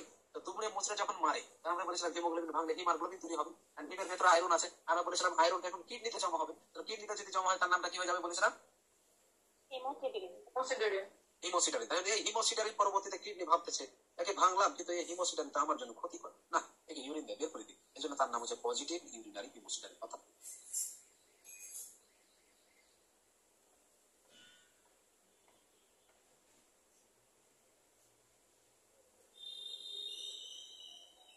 আছে। আর ইন্ট্রাভাস্কুলার ভেসেলের ভেতরে যেটা, এটা দুইটা কাজ হয়। একটা কাজ হচ্ছে ভেঙে যায়, অর্থাৎ বাইরের গুলো যা পাওয়া যাবে সেখানে ভেতরেও পাওয়া যায়। আর আরেকটা বললাম যে এটা আপনার কি হয় যে কিছু কিছু ভাঙে না। তো যেহেতু ভাঙে না, আমরা বললাম সে একবার লিভারকে ধরে একবার কিডনিকে ধরে। লিভারকে ধরলে লিভারের একটা নর্মাল হেপ্টোগ্লোবিন আমাদের বডিতে নর্মাল অ্যামাউন্টে থাকে, ওকে খাইয়ে ফেলতেছে, কমে গেল। সাথে সম্পর্ক স্থাপন করে, আপনারা জানেন সম্পর্ক স্থাপন করলে তার নামটা হচ্ছে মিথ হিমালবুমিন, সেটা পরিমাণ বেড়ে গেল। এরপর সেটা কিডনিকে দেয়, কিন্তু কিডনি হচ্ছে নায়িকা, ওকে ধরতে গেলে নায়ক হাজির হবে, ট্র্যাপ করবে, কিন্তু কিছু পিছলে বের হয়ে যায় ইউরিন দিয়ে, তাকে বলা হিমোগ্লোবিন ইউরিয়া। আর তার সাথে বললাম যে না, কিছু যে ট্র্যাপ করেছে ওকে দুমড়ে মুচড়ে ভেঙে ফেলেছে, কিন্তু ভেঙে ফেলেছে হিমাগ্লোবিন, হিমটা আবার আয়রন হিসেবে জমাবে, তার নাম হিমোসিডারিন। কিন্তু দেখবে যে পরবর্তীতে ভালো না, ইউরিন বের করে দেবে, তার নামটা পজিটিভ ইউরিনারি হিমোসিডারিন। আমি যে মেকানিজমটা সুন্দর করে বলেছি আশা করা যায় মনে থাকবে।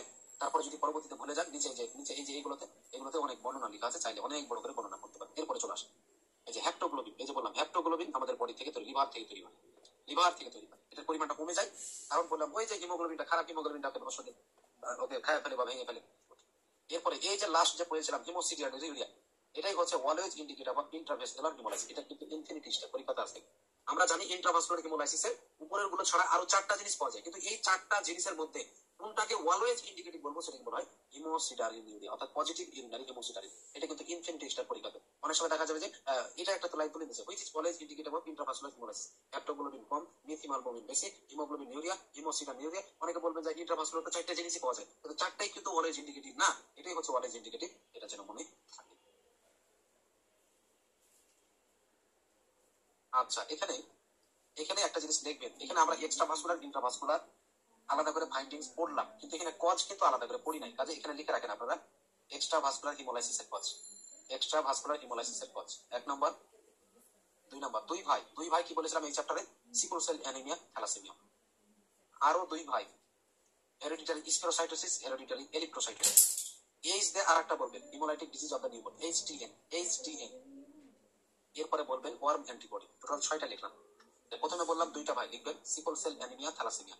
এরপরে বললাম 2 ভাই, হেরিডিটারি স্পেরোসাইটোসিস, হেরিডিটারি এরিথ্রোসাইটোসিস। এরপরে বললাম এইচ দিয়ে আরেকটা আছে haemolytic disease of the newborn, HDN. আর এরপরে বললাম যে এটা হচ্ছে ওয়ার্ম অ্যান্টিবডি। ওয়ার্ম অ্যান্টিবডি মানে কি? এই যে ওয়ার্ম অ্যান্টিবডি যে কজগুলো আছে, ওয়ার্ম অ্যান্টিবডি যে কজগুলো আছে, এটা হচ্ছে আপনার এক্সট্রা ভাস্কুলার হিমোলাইসিসের কজ। সবাই লিখতে পেরেছেন এক্সট্রা ভাস্কুলার হিমোলাইসিসের কজ? আর বাকি যতগুলো কজ আছে সবগুলো ইন্ট্রাভাস্কুলার। তাহলে আমি যদি বলি এই যে পিএনএইচ, বলেন তো এক্সট্রা ভাস্কুলার না ইন্ট্রাভাস্কুলার হবে? ইন্টারভাস্কুলার। আমি যদি বলি যে অ্যাসেন্ডিং কোলাজেটি যদি ডেভেলপ করে, এক্সট্রা ভাস্কুলার না ইন্ট্রাভাস্কুলার? ইন্টারভাস্কুলার। আমি যদি উইলসন ডিজিজ বলি, এক্সট্রা ভাস্কুলার না ইন্ট্রাভাস্কুলার? ইন্টারভাস্কুলার। আমি যদি টিআইসি হাস টিটিপি বলি, এক্সট্রা ভাস্কুলার না ইন্ট্রাভাস্কুলার? এই তো বল। তাহলে বলেন তো এই জাতীয় এক্সট্রা ভাস্কুলার না ইন্ট্রাভাস্কুলার, এটা তো একটা অপশনে থাকবে, একটা এমসিকিউ এর অপশন, তাহলে আপনাদের ভুল হবে না। আমি এক্সট্রা ভাস্কুলার কজ আরেকটু বলি। একটা বললাম 2 ভাই, সিকল সেল অ্যানিমিয়া, থ্যালাসেমিয়া।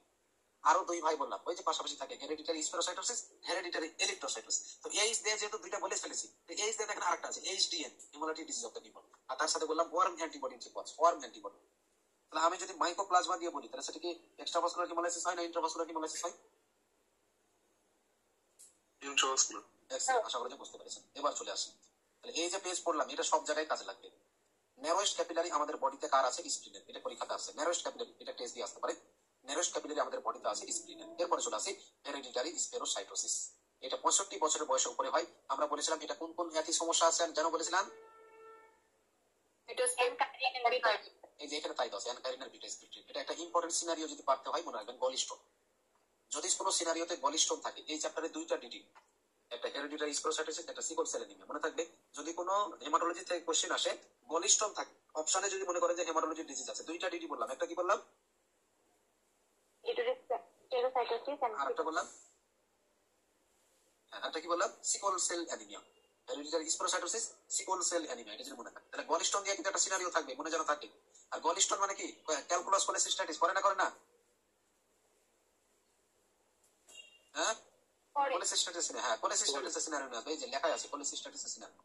ঠিক আছে, তারপরে চলে আসি এই যে এটা ভেরি ইম্পর্টেন্ট যে হেরিডিটারি স্পেরোসাইটিসের কয়েকটা ক্রাইসিস আছে। একটা আছে হিমোলাইটিক ক্রাইসিস, একটা আছে মেগালোব্লাস্টিক ক্রাইসিস, একটা আছে অ্যাপ্লাস্টিক। হিমোলাইটিক কেন বলে? হিমোলাইটিক মানে হচ্ছে সিভিয়ারিটিটা বেড়ে যায়। এটা বেড়ে যাবে কেন? যদি একটা সিনারিও বলে একটা হেরিডিটারি স্পেরোসাইটোসিস, আরেকটা কি বললেন? সিকল সেল অ্যানিমিয়া। যদি হেমাটোলজি থেকে গলিস্টোন দিয়ে কোনো সিনারিও বলে, তাহলে 2টা বলবেন, একটা হচ্ছে হেরিডিটারি স্পেরোসাইটোসিস, আর আরেকটা বললাম আপনার সিকল সেল অ্যানিমিয়া। আরেকটা যদি গলিস্টোন দিয়ে অ্যাসেন্ডিং কোলাঞ্জাইটিস বলে, তাহলে অর্গানিজমটার নাম কি বলবো? Clostridium perfringens. Excellent excellent. এই যে গলিস্টোনের খেলা 3টা হয়ে গেল, মনে রাখবেন। ঠিক আছে, আমাদের ক্লু অনুযায়ী পড়তে হবে। ঠিক আছে, টু দি পয়েন্টে পড়তে হবে। দেখেন আমি কিন্তু টু দি পয়েন্টেই পড়াচ্ছি, আপনি এভাবে পড়ে দেখেন সব প্রশ্নের অ্যান্সার পাবেন। হিমোলাইটিক ক্রাইসিস মানে যদি হিমোলাইসিসটা অনেক বেশি হয়, বলবে যে রেটিকুলোসাইটটা 5% না বলে বলবে যে 50%। বলেন তো 50% রেটিকুলোসাইট অনেক বেশি বলা হলো না? এটাকেই বলে সিভিয়ারিটিটা বেড়ে গেছে। এবং সেটা একটা কি থাকবে? একটা ইনফেকশনে, বলবে যে একটা ছিল, একটা ইনফেকশন ছিল বা একটা সিনারি দেবে ইনফেকশন মানে তো হাই গ্রেড ফিভার, তার ডব্লিউবিসি কাউন্ট অনেক বেড়ে গেছে, এটা একটা ইনফেকশনের একটা হিস্ট্রি, এটা যেন মনে থাকে। তখন তার ডায়াগনোসিস হবে হিমোলাইটিক ক্রাইসিস। এরপরে মেগালোপ্লাস্টিক ক্রাইসিস কখন বলবো? যখন সেটা ফোলেট ডেফিসিয়েন্সি হয়। এটা কখন হবে? প্রেগন্যান্সিতে হবে। তাহলে যদি কোনো সিনারিওতে প্রেগন্যান্সির কথা বলে, দ্বিতীয় কথা বলে রেটিকুলোসাইট কাউন্ট বেশি, প্রেগন্যান্সি যদি বলে রেটিকুলোসাইট কাউন্ট বেশি, সেটাকে কি আমরা মেগালোপ্লাস্টিক অ্যানিমিয়া বলবো কি? না, রেটিকুলোসাইট না, কারণ রেটিকুলোসাইট কাউন্টটা কি থাকে? কম থাকে। হ্যাঁ, এটাই কিন্তু পার্থক্য। তাহলে দেখেন এখানে একটা শব্দ আছে মেগালোপ্লাস্টিক ক্রাইসিস, কিন্তু ওইটার নাম হচ্ছে মেগালোপ্লাস্টিক অ্যানিমিয়া। এখানে মেগালোপ্লাস্টিক শব্দটা থাকলেও কি ওখানে বলেছিলাম রেটিকুলোসাইট কাউন্টটা কম থাকে, কিন্তু এখানে একটা বলবে একটা প্রেগন্যান্ট পেশেন্ট তার ফোলেট লেভেল কমে গেছে। এখন ফোলেট লেভেল কমে যায়, আপনি দেখলেন যে মেগালোপ্লাস্টিক অ্যানিমিয়া মেরে দিলেন। আরে ভাই, ফোলেট লেভেল কমে গেলে কি মেগালোপ্লাস্টিক অ্যানিমিয়া মারতে হবে? তার ফোলেট লেভেল কমেছে ভালো কথা, কিন্তু দেখা গেল রেটিকুলোসাইট কাউন্ট বেশি, তাহলে কি মেগালোপ্লাস্টিক অ্যানিমিয়া দিবেন না মেগালোপ্লাস্টিক ক্রাইসিস দিবেন? ক্রাইসিস। এই দেখেন ইজিলি ডায়াগনোস করা যাচ্ছে না, খুবই সোজা কিন্তু। হ্যাঁ, আমি একেবারে এর চেয়ে ভালো করে ভেঙে বলা যাবে না। আপনারা অন্যান্য ক্লাস করেন, এত সুন্দর করে ভেঙে প্রত্যেকটা জায়গায় কিভাবে এমসিকিউ আসবে, কিভাবে এসবি আসবে, আমি কিন্তু বলে থাকি আপনি। এবং ডেভিড শোটা কিন্তু হুবহু সুন্দর করে টু দি পয়েন্টে দাগানো। অনেক ক্লাসে তো বলে দেয় যে না এই প্যারাটা পড়ে নেবেন, এই প্যারাটা পড়ে নেবেন, আমি কিন্তু সেটা বলি না, টু দি পয়েন্টে পড়বেন, সব পাবেন। এরপরে চলে আসি, তার নামটা দেখেন, অ্যাপ্লাস্টিক ক্রাইসিস। আপনাদের ইনফেকশিয়াস ডিজিজ ক্লাস হয়েছে? না, হয় নাই না? আচ্ছা, যাই হোক। অ্যাপ্লাস্টিক ক্রাইসিস কখন হবে? যখন সেটা পার্বো ভাইরাস দ্বারা হবে। পার্বো ভাইরাসের আরেকটা নাম লিখে রাখেন, B19। বি বড় হাতে, তারপরে 19, B19, B19, এটাকে বলে অ্যাপ্লাস্টিক ক্রাইসিস, B19। এবং একটা সিনারিও থাকবে, স্ল্যাপড চিক অ্যাপিয়ারেন্স। এটা ইনফেকশন চ্যাপ্টারে আছে, যে একটা বাচ্চা 15 বছরের, তার হাই গ্রেড ফিভার, তার মাল্টিপল জয়েন্ট পেন, তার গালে দেখা গেল একটা স্ল্যাপড চিক অ্যাপিয়ারেন্স, মনে হয় যে গালে কে থাপ্পড় দিয়েছে। স্ল্যাপড চিক অ্যাপিয়ারেন্স। আমি কিন্তু ইনফেকশনের একটা পড়া বলে দিলাম, কিন্তু দেখেন এখানেও আছে, ওখানে আছে। যদি কোনো সিনারিওতে স্ল্যাপড চিক অ্যাপিয়ারেন্স বলে কোন অর্গানিজম, পার্ভোভাইরাস। আরেকটা কি নাম বললাম? B19। B19, মনে যেন থাকে আর কি, ঠিক আছে? এই আর এটা যদি থাকে, আবার হ্যাঁ, এটা যদি থাকে এবং নামটা দেখেন কেন অ্যাপ্লাস্টিক কথাটা দিল। আমরা বলেছিলাম অ্যাপ্লাস্টিক অ্যানিমিয়া বা অ্যাপ্লাস্টিক কথাটা আসলে রেটিকুলোসাইট কাউন্টটা কম থাকে না বেশি থাকে? কম থাকে। কম থাকে। এই যে দেখেন এখানে অ্যানিমিয়াটা আরো বেশি বেড়ে যায় এবং রেটিকুলোসাইট কাউন্টটা কমে যায়। আমরা জানি হেরেডিটারি স্পেরোসাইটোসিসের যদি বলি রেটিকুলোসাইট কাউন্ট কম থাকবে না বেশি থাকবে? হেরেডিটারি স্পেরোসাইটোসিস নরমালি বেশি থাকবে। যদি হেমোলাইটিক ক্রাইসিস এবং মেগালোব্লাস্টিক ক্রাইসিস দুইটাতেই বলি রেটিকুলোসাইট কাউন্ট কম না বেশি? বেশি। কিন্তু যদি বলে কোনো একটা পেশে তার গলিস্টোন আছে, তার স্ল্যাপড চিক, তার গলিস্টোন আছে, খেয়াল করে দেখলাম যে তার রেটিকুলোসাইট কাউন্টটা কমে গেছে, রেটিকুলোসাইট কাউন্টটা কম, কিন্তু খেয়াল করে দেখলাম যে না তার স্ল্যাপড চিক অ্যাপিয়ারেন্স আছে। ডায়াগনোসিস কি হবে? Aplastic crisis. অ্যাপ্লাস্টিক ক্রাইসিস, মনে যেন থাকে। তাহলে অ্যাপ্লাস্টিক এটা বুঝতে পারি না ভাই, আরেকটু বলেন। আবারও বলি, একটা হেরেডিটারি স্পেরোসাইটোসিসের পেশেন্ট, মেন সিম্পটম কি বললাম? গলিস্টোন। মেন সিম্পটম কি বললাম? গলিস্টোন। এখন গলিস্টোনের সাথে বলে তো আমরা জানি যে রেটিকুলোসাইট কাউন্টটা বেশি থাকে না কম থাকে? বেশি।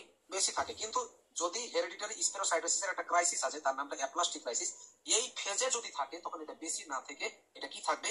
কম থাকবে। কারণ আমরা বলেছিলাম অ্যাপ্লাস্টিক কথাটা মানেই কম। এবং তার সাথে আরেকটা সিনারিও থাকবে, পার্বো ভাইরাসের সিনারিও। অর্থাৎ একটা গলিস্টোনের সিনারিও, একটা পার্বো ভাইরাসের সিনারিও। পার্বো ভাইরাসের সিনারিও মানে কি থাকবে? স্ল্যাপড চিক অ্যাপিয়ারেন্স। আরো অনেকগুলো আছে, আপনার ইনফেকশন ডিজিজে পড়ে ফেলবেন। আমি একটা ইম্পর্টেন্ট বললাম, আরো অনেকগুলো, আরো 5-6টা সিনারিও আছে পার্বো ভাইরাস বা B19 এর সিনারিও। কি কি ফিচার্স থাকে? তাহলে পার্বো ভাইরাসের সিনারিও, তার সাথে গলিস্টোনের সিনারিও, তার সাথে রেটিকুলোসাইট কাউন্ট কম। ডায়াগনোসিস হচ্ছে অ্যাপ্লাস্টিক ক্রাইসিস অফ হেরেডিটারি স্পেরোসাইটোসিস। বুঝতে পেরেছেন? জি ভাই। এবার চলে আসি ইনভেস্টিগেশন। ইনভেস্টিগেশন যদি করা হয় হেরেডিটারি স্পেরোসাইটোসিস, নেক্সট ইনভেস্টিগেশন কি করব? পিভিএফ তো আমরা জানি, পিভিএফ এ কি পাওয়া যাবে? কোন সেল? বক্স থেকে, আগের বক্স মনে করেন, ফেনোসাইট। এই যে এখানে দেখেন স্পেরোসাইট লেখা আছে আগের কথায়। এবং কোন টেস্টটা কি বলেছিলাম? নেগেটিভ। Negative, excellent. এখানে অসমোটিক ফ্রাজিলিটি টেস্ট করি, অসমোটিক ফ্রাজিলিটি টেস্ট করি হাইপোটোনিক সলিউশনে, যে ব্লাড ভেসেল গুলো ফ্রাজাইল হয়ে যায়। এবং তার সাথে আরো স্পেসিফিক টেস্ট, তার নাম প্রোসাইটোমেট্রি টেস্ট। এটাই কিন্তু ইম্পর্টেন্ট টেস্ট, পরীক্ষাতে পারে। What is the specific test? What is the specific test? Answer হচ্ছে প্রোসাইটোমেট্রি টেস্ট। ট্রিটমেন্টটা ইম্পর্টেন্ট না, একটু দাগায় রাখেন যে আমরা ফলিক অ্যাসিড দিতে পারি। যদি অনেক সিভিয়ার হয় তাহলে তাদের ক্ষেত্রে আমরা স্পিরিনেক্টমি। তাছাড়া ট্রিটমেন্ট পরীক্ষাতে লাগবে না, ট্রিটমেন্ট লাগবে না। ইনভেস্টিগেশন, তাহলে স্পেসিফিক ইনভেস্টিগেশন কি বলবো? Flow cytometric test. যদি বলা হয় ডিরেক্ট কোন টেস্ট নেগেটিভ, সোজা ডায়াগনোসিস বলবো হেরেডিটারি স্পেরোসাইটোসিস, মনে যেন থাকে। আর যদি পজিটিভ হয় ডায়াগনোসিস কি হবে? Autoimmune haemolytic anaemia. Haemolytic anaemia, excellent. এবার চলে আসি এখানে, এই যে ডিরেক্ট কোন টেস্ট পজিটিভ কোথায় কোথায় হয়, very very very very important. তাহলে ইনডিরেক্ট কোথায় হবে? বাকিগুলো পড়ে ফেলবেন। ডিরেক্ট বাদ দিয়ে বাকি যেগুলো থাকে সেগুলো ইনডিরেক্ট, সোজা কথা মনে রাখবেন এখান থেকে।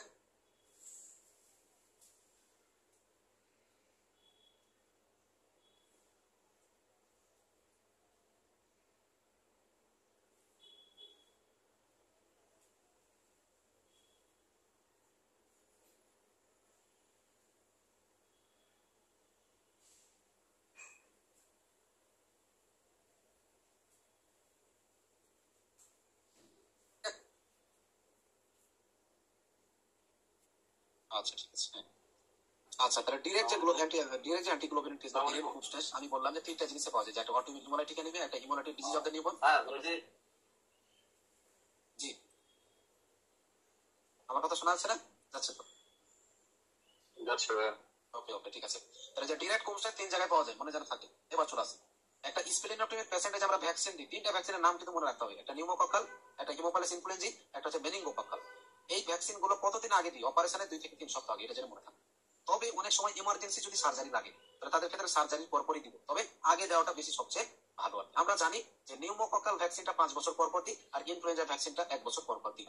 আর লাইফ লং কি পেনিসিলিন দিই। পেনিসিলিন যদি অ্যালার্জিক থাকে তাদেরকে আমরা ম্যাক্রোলিড দিই, এবং তার ক্ষেত্রে সেরেব্রাল ম্যালেরিয়া রিস্ক থাকে। এটা একটা সিনারিও থাকবে যে একটা পেশেন্টের স্প্লেনেক্টমি করা হয়েছিল, এই পেশেন্টের এখন হাই গ্রেড ফিভার ডেভেলপ হয়েছে, পেশেন্টের হিমোগ্লোবিন লেভেল কমে গেছে, পেশেন্টের ডব্লিউবিসি কাউন্ট কমে গেছে, অর্থাৎ প্যানসাইটোপেনিয়া পাওয়া যাচ্ছে, পেশেন্টের হেপাটোস্প্লেনোমেগালি, পেশেন্টের হাই গ্রেড ফিভার, অর্থাৎ তার পেশেন্টের হেডেক আছে।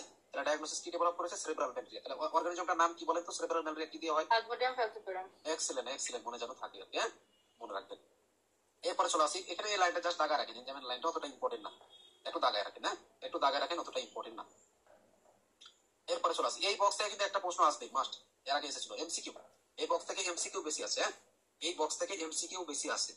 এমসিকিউ কিভাবে আসবে? বলবে যে ক্লিনিক্যাল ফিচার্স গুলো কি কি, বলবে যে ল্যাবরেটরি ফিচার্স গুলো কি কি। এর আগে কিন্তু ল্যাবরেটরি এসেছিল। ল্যাবরেটরিতে কি থাকে? ব্লাড টিমে দেখেন হোয়াইট সেল থাকে, ব্লিস্টার সেল থাকে, পলিক্রোমাসিয়া থাকে, ইরিগুলার থাকে, ডিনেচার্ড হিমোগ্লোবিন থাকে। ডিনেচার্ড হিমোগ্লোবিনের আরেকটা নাম হচ্ছে হিঞ্জ বডি। এটা ভেরি ইম্পর্টেন্ট, এটা একটা সিনারিও থাকে, এটা একটা এসডি। তাহলে যদি কোনো সিনারিওতে পিভিএফ এ হিঞ্জ বডি থাকে, অ্যান্সার দিবেন glucose 6 phosphate dehydrogenase deficiency.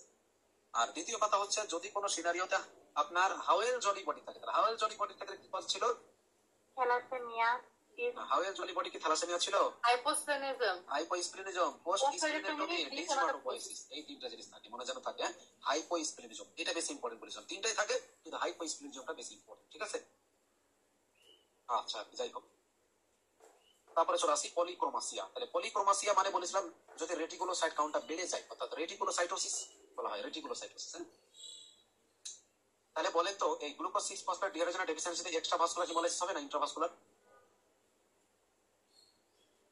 Intravascular. এই যে দেখেন ইন্ট্রাভাস্কুলার, যেহেতু আমি ওই যে কজের মধ্যে যেহেতু পড়ে না, তাহলে ইন্ট্রাভাস্কুলার।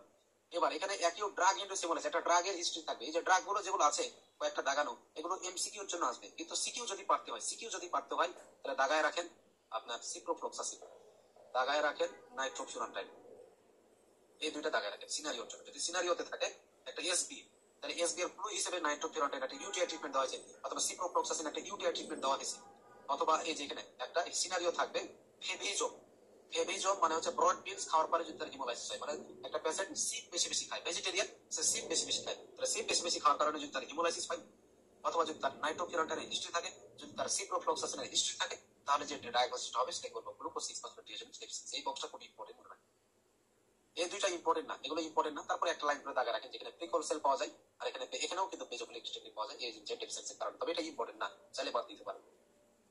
এরপরে চলে আসি অটো ইমিউন হিমোলাইটিক অ্যানিমিয়া। এই অটো ইমিউন হিমোলাইটিক অ্যানিমিয়াতে ইউজুয়ালি দুইটা অ্যান্টিবডি পাওয়া যায়, জি অথবা এম। ইউজুয়ালি দুইটা অ্যান্টিবডি পাওয়া যায়, জি অথবা এম, তবে ই এবং এও পাওয়া যেতে পারে।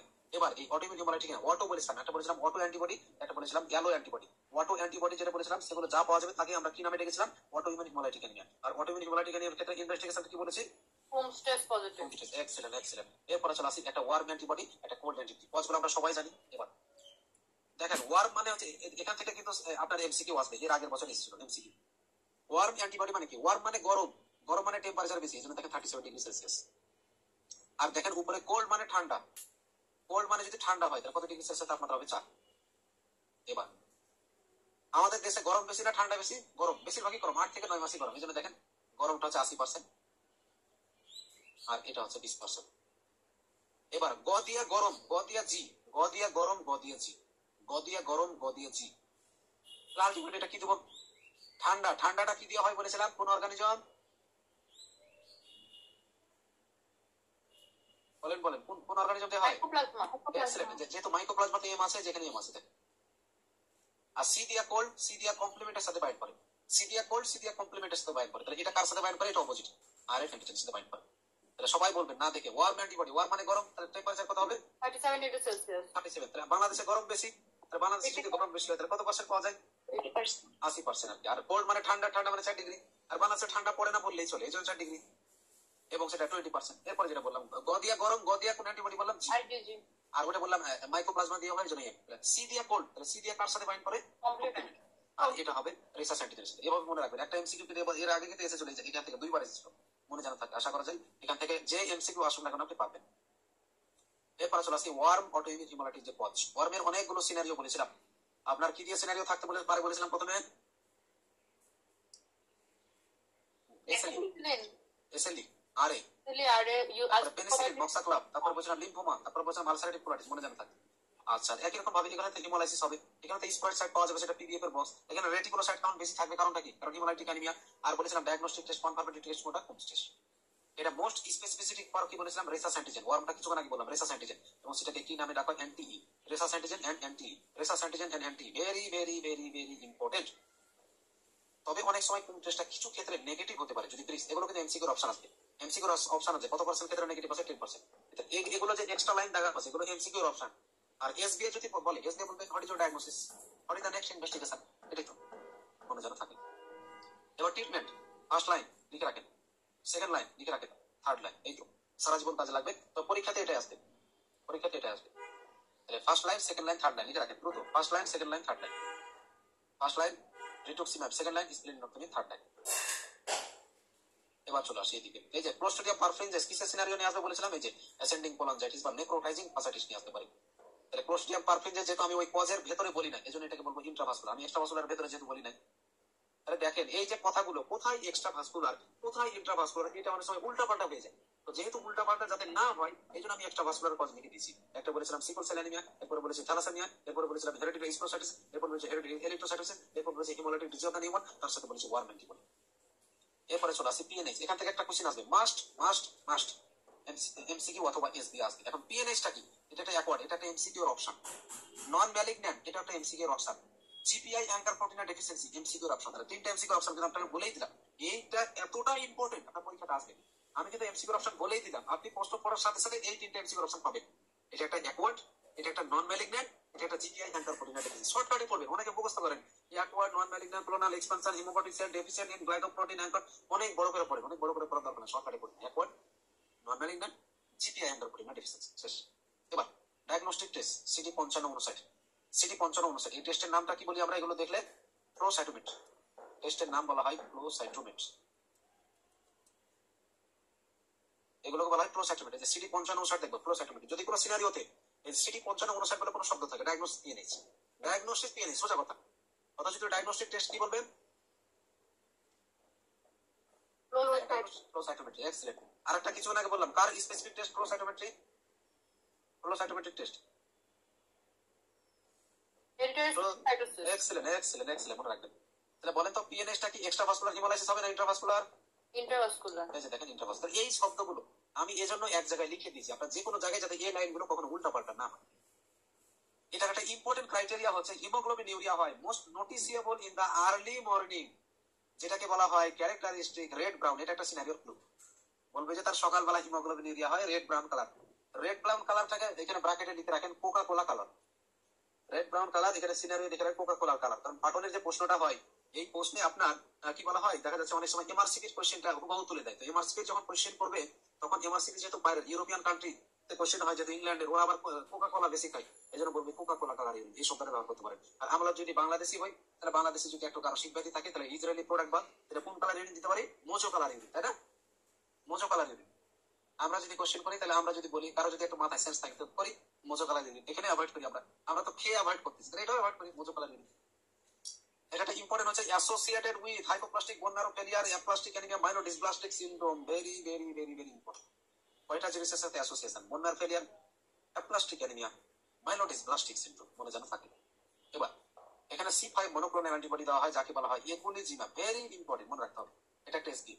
আর এই ড্রাগসটা দেওয়ার কারণে এর একটা অর্গানিজম ডেভেলপ করে, তার নাম Neisseria meningitis. Infinity star SP, infinity star. আমি যদি বলি যে এটা ডায়াগনোসিস আসবে, সেখানে হচ্ছে অর্গানিজম। এই অর্গানিজমটা সবার চেয়ে বেশি আসবে, সবার চেয়ে বেশি আসবে। বলবো যে একটা পেশেন্ট, তার হচ্ছে যে আপনার মনে করেন যে তার প্যালপিটেশন হচ্ছে, পেশেন্টের ব্রিথলেশন হচ্ছে, পেশেন্টের দেখা গেল যে না আর্লি মর্নিং ইউরিনে হিমোগ্লোবিন ইউরিয়া পাওয়া যাচ্ছে, পেশেন্টকে তার ট্রিটমেন্ট দেওয়া হয়েছিল। এখন পেশেন্টটা হাই গ্রেড ফিভার, তার হেডেক, তার সাথে নেক রিজিডিটি ডেভেলপ হয়েছে। তার নেক রিজিডিটি গুলো হওয়ার কারণে তার কি ডেভেলপ হয়েছে? মেনিনজাইটিস।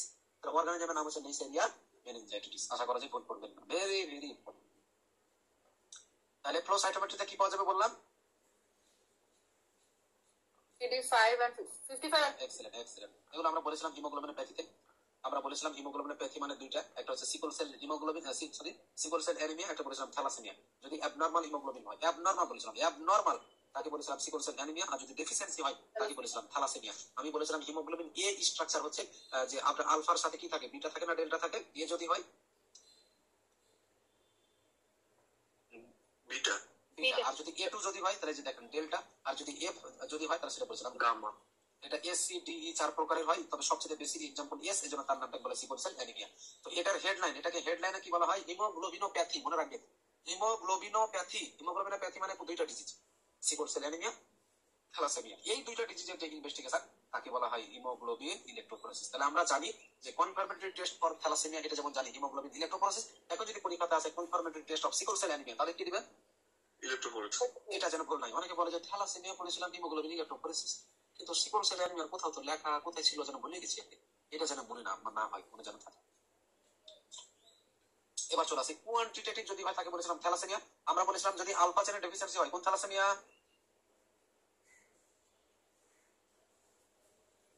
Alpha thalassaemia. আলফা চেনের ডেফিসিয়েন্সি আলফা থ্যালাসেমিয়া, বিটা চেনের ডেফিসিয়েন্সি বিটা থ্যালাসেমিয়া। মনে রাখবেন, তাহলে যেখানে প্রোডাকশন কমে যায় একেবারে থাকে, যে কোনোটাই হতে পারে। এখন মনে রাখবেন আলফা থ্যালাসেমিয়াতে আলফা চেনের ডেফিসিয়েন্সি, তাহলে বিটা চেনটা বাড়ে, মানে অপোজিটটা বেশি বাড়বে আর নাম অনুযায়ী কমে যাবে। আর বিটা থ্যালাসেমিয়াতে বিটা চেনটা কমে যাবে অথবা অ্যাবসেন্ট, আর আলফা চেনটা বেড়ে যাবে। তাহলে বললাম আলফা থ্যালাসেমিয়াতে কোনটা ডেফিসিয়েন্সি অথবা অ্যাবসেন্ট, alpha chain. আর কোনটা তাহলে বেশি বেড়ে যাবে, Beta বেড়ে বিটা চেন। আর বিটা থ্যালাসেমিয়াতে তাহলে বিটা চেনটা কমে যাবে অথবা অ্যাবসেন্ট, আর আলফা চেনটা কি যাবে, বেড়ে যাবে। এগুলো এমসিকিউর অপশন, মনে রাখবেন সব, ঠিক আছে, মনে রাখবেন। এবারে চলে আসে সিকল cell anaemia. Sickle cell very very very very important. সিকল সেল অ্যানিমিয়া এখানে কি পাওয়া যায়, আপনার এই যেগুলো আমরা পড়েছিলাম এমবিবিএস লেভেলে, গ্লুটামিক 6 টা ভ্যালিন এখন বাট 6 পজিশনে সবাই জানে। সিকল সেল অ্যানিমিয়া দুইটা পজিশনে থাকে, একটা হোমোজাইগোট হতে পারে, একটা হচ্ছে হেটারোজাইগোট হতে পারে। আপনাদের আমরা বায়োস্ট্যাটিক ক্লাস নিয়েছিলাম, আমরা যদি বলি আপনারা আমার ক্লাসে আসেন, বলেছিলাম হোমোজাইগোট না হেটারোজাইগোট,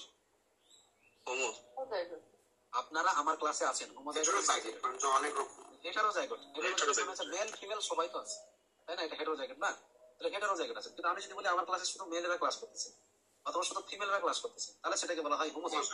আমি যদি বলি আমাদের বডিতে নরমাল হিমোগ্লোবিন আছে, আর যদি কোনো কারো বডিতে অ্যাবনর্মাল, তাহলে বললাম যে আমার বডিতে শুধু নরমাল হিমোগ্লোবিন আছে, সেটা কি হোমোজাইগোট না হেটারোজাইগোট, আমার বডিতে। তাহলে যাদের থ্যালাসেমিয়া আছে মনে করলাম, তার বডিতে শুধু অ্যাবনর্মাল হিমোগ্লোবিন আছে, হিমোগ্লোবিনে কিন্তু A2 এগুলো নাই, অ্যাবসেন্ট, তাহলে সেটা কি বলেন তো, শুধু অ্যাবনর্মাল আছে না অ্যাবনর্মাল নরমাল মিক্সড আছে, খালি abnormal আছে। অ্যাবনর্মাল। তাহলে শুধু যদি অ্যাবনর্মাল থাকে সেটাকে হোমোজাইগোট বলবো না হেটারোজাইগোট। তাহলে এখানে যদি কোনো সিকল সেল অ্যানিমিয়ার পেশেন্টের ক্ষেত্রে সিকল সেল হিমা, তাহলে কোন হিমোগ্লোবিন থাকে সিকল সেলে, সিকল সেলে নামই সিকল সেল, তাহলে হিমোগ্লোবিন এস কিছু আগে বললাম। তাহলে যদি কোনো কারো ক্ষেত্রে শুধুমাত্র অ্যাবনর্মাল থাকে, দেখেন যে লেখা আছে অ্যাবনর্মাল, অ্যাবনর্মাল মানে শুধু এস, তাহলে হিমোগ্লোবিন এস অথবা এসএস যাই বলি না কেন, তাহলে বলেন তো এটাকে আপনার হোমোজাইগোট বলবো না হেটারোজাইগোট বলবো, যদি হোমোজাইগোট হয় তার নামটা হচ্ছে সিকল সেল ডিজিজ বা সিকল সেল অ্যানিমিয়া, তার নামটাকে বলা হয় সিকল সেল ডিজিজ বা সিকল সেল অ্যানিমিয়া। কিন্তু যদি হেটারোজাইগোট থাকে, যে কারো নরমাল আছে কারো অ্যাবনর্মাল, দেখেন একটা হিমোগ্লোবিন এ আছে নরমাল না অ্যাবনর্মাল, Normal. হিমোগ্লোবিন এস আছে নরমাল না অ্যাবনর্মাল, Abnormal. তাহলে হোমোজাইগোট না হেটারোজাইগোট, হেটারোজাইগোট হলে তার নামটা হচ্ছে বলা হয় সিকল সেল ট্রেট। অর্থাৎ আমরা জানলাম এটা থ্যালাসেমিয়ার ক্ষেত্রেও প্রযোজ্য। আমি কারণ আমরা বলেছি এটা কার আন্ডারে, হিমোগ্লোবিনোপ্যাথির আন্ডারে। যেহেতু হিমোগ্লোবিনোপ্যাথির আন্ডারে কয়টা ডিজিজ বলেছে, দুইটা, সিকল সেল অ্যানিমিয়া থ্যালাসেমিয়া। দুইটার ক্ষেত্রে কনফার্মেটরি টেস্ট কি বললাম, Hemoglobin electrophoresis. ইলেকট্রোফোরেসিস। তাহলে দুইটার ক্ষেত্রে যদি হোমোজাইগোট হয় ডিজিজ না ট্রেট, Disease.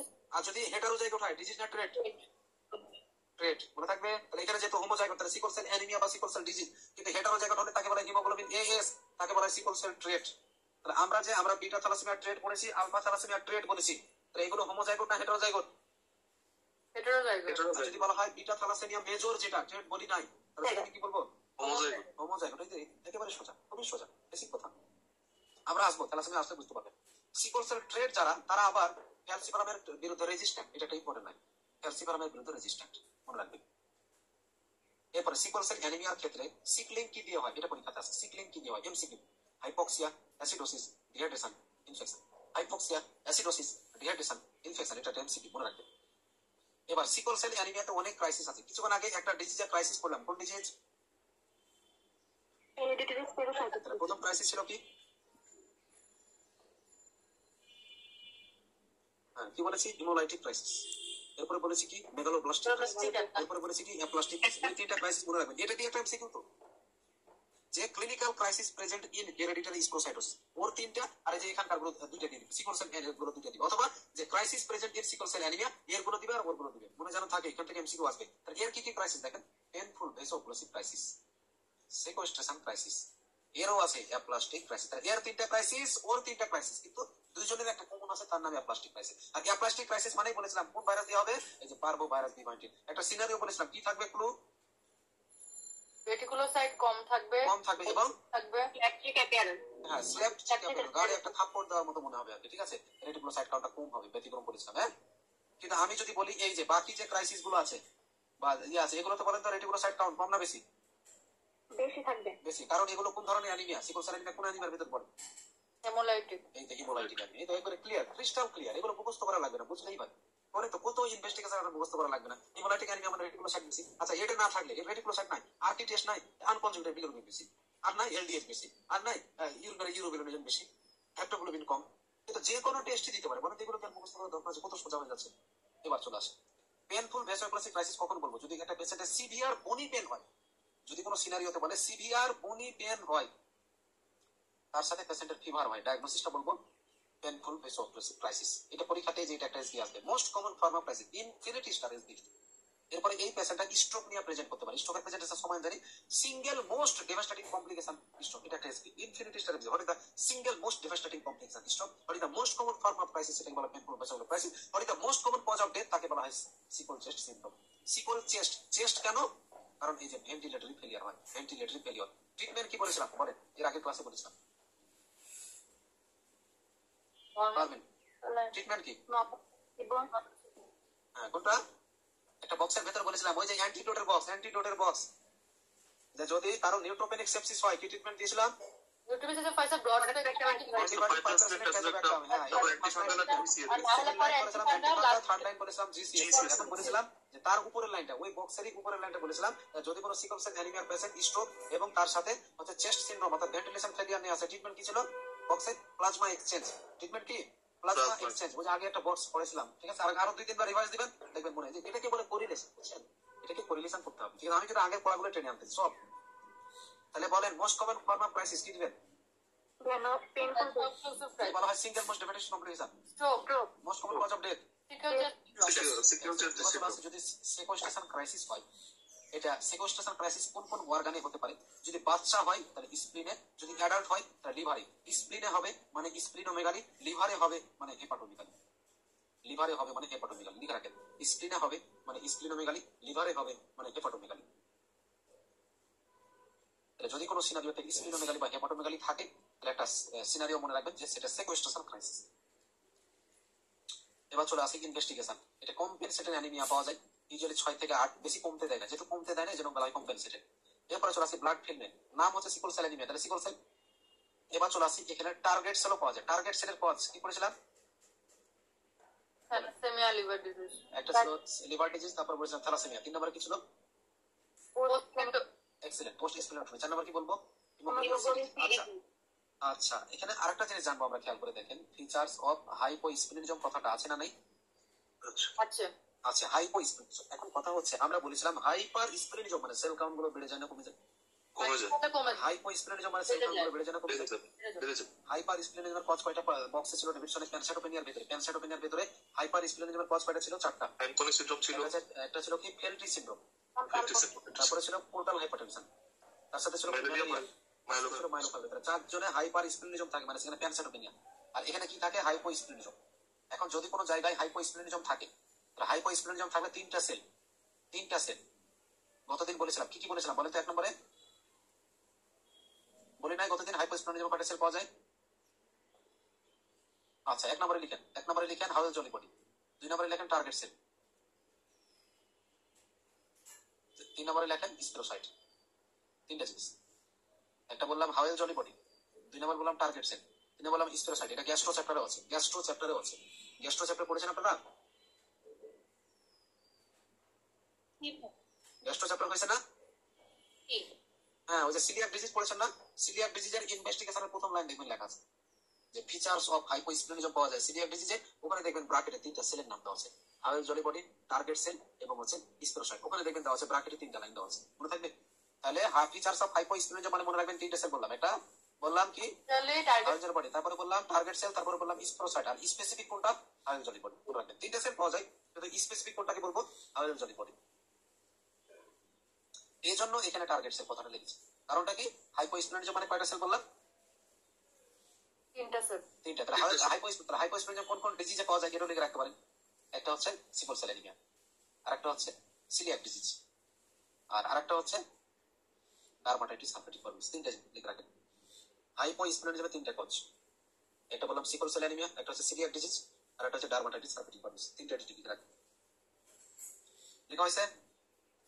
তাহলে দেখেন আমি কিন্তু একটা চ্যাপ্টার সাথে আরেকটা কোরিলেশন করলাম। দেখেন সিলিয়াক ডিজিজের সেকেন্ড লাইনে দেখবেন লেখা আছে যে সিলিয়াক ডিজিজের ফিচারস অফ হাইপোস্প্লেনিজম পাওয়া যায়, হায়োজেলি বডি, স্পোরোসাইট, টার্গেট সেল। দেখবেন ব্র্যাকেটে লেখা আছে। তাহলে আমি বললাম যে হাইপোস্প্লেনিজম মানে তিনটা সেল, তিনটা ডিটি।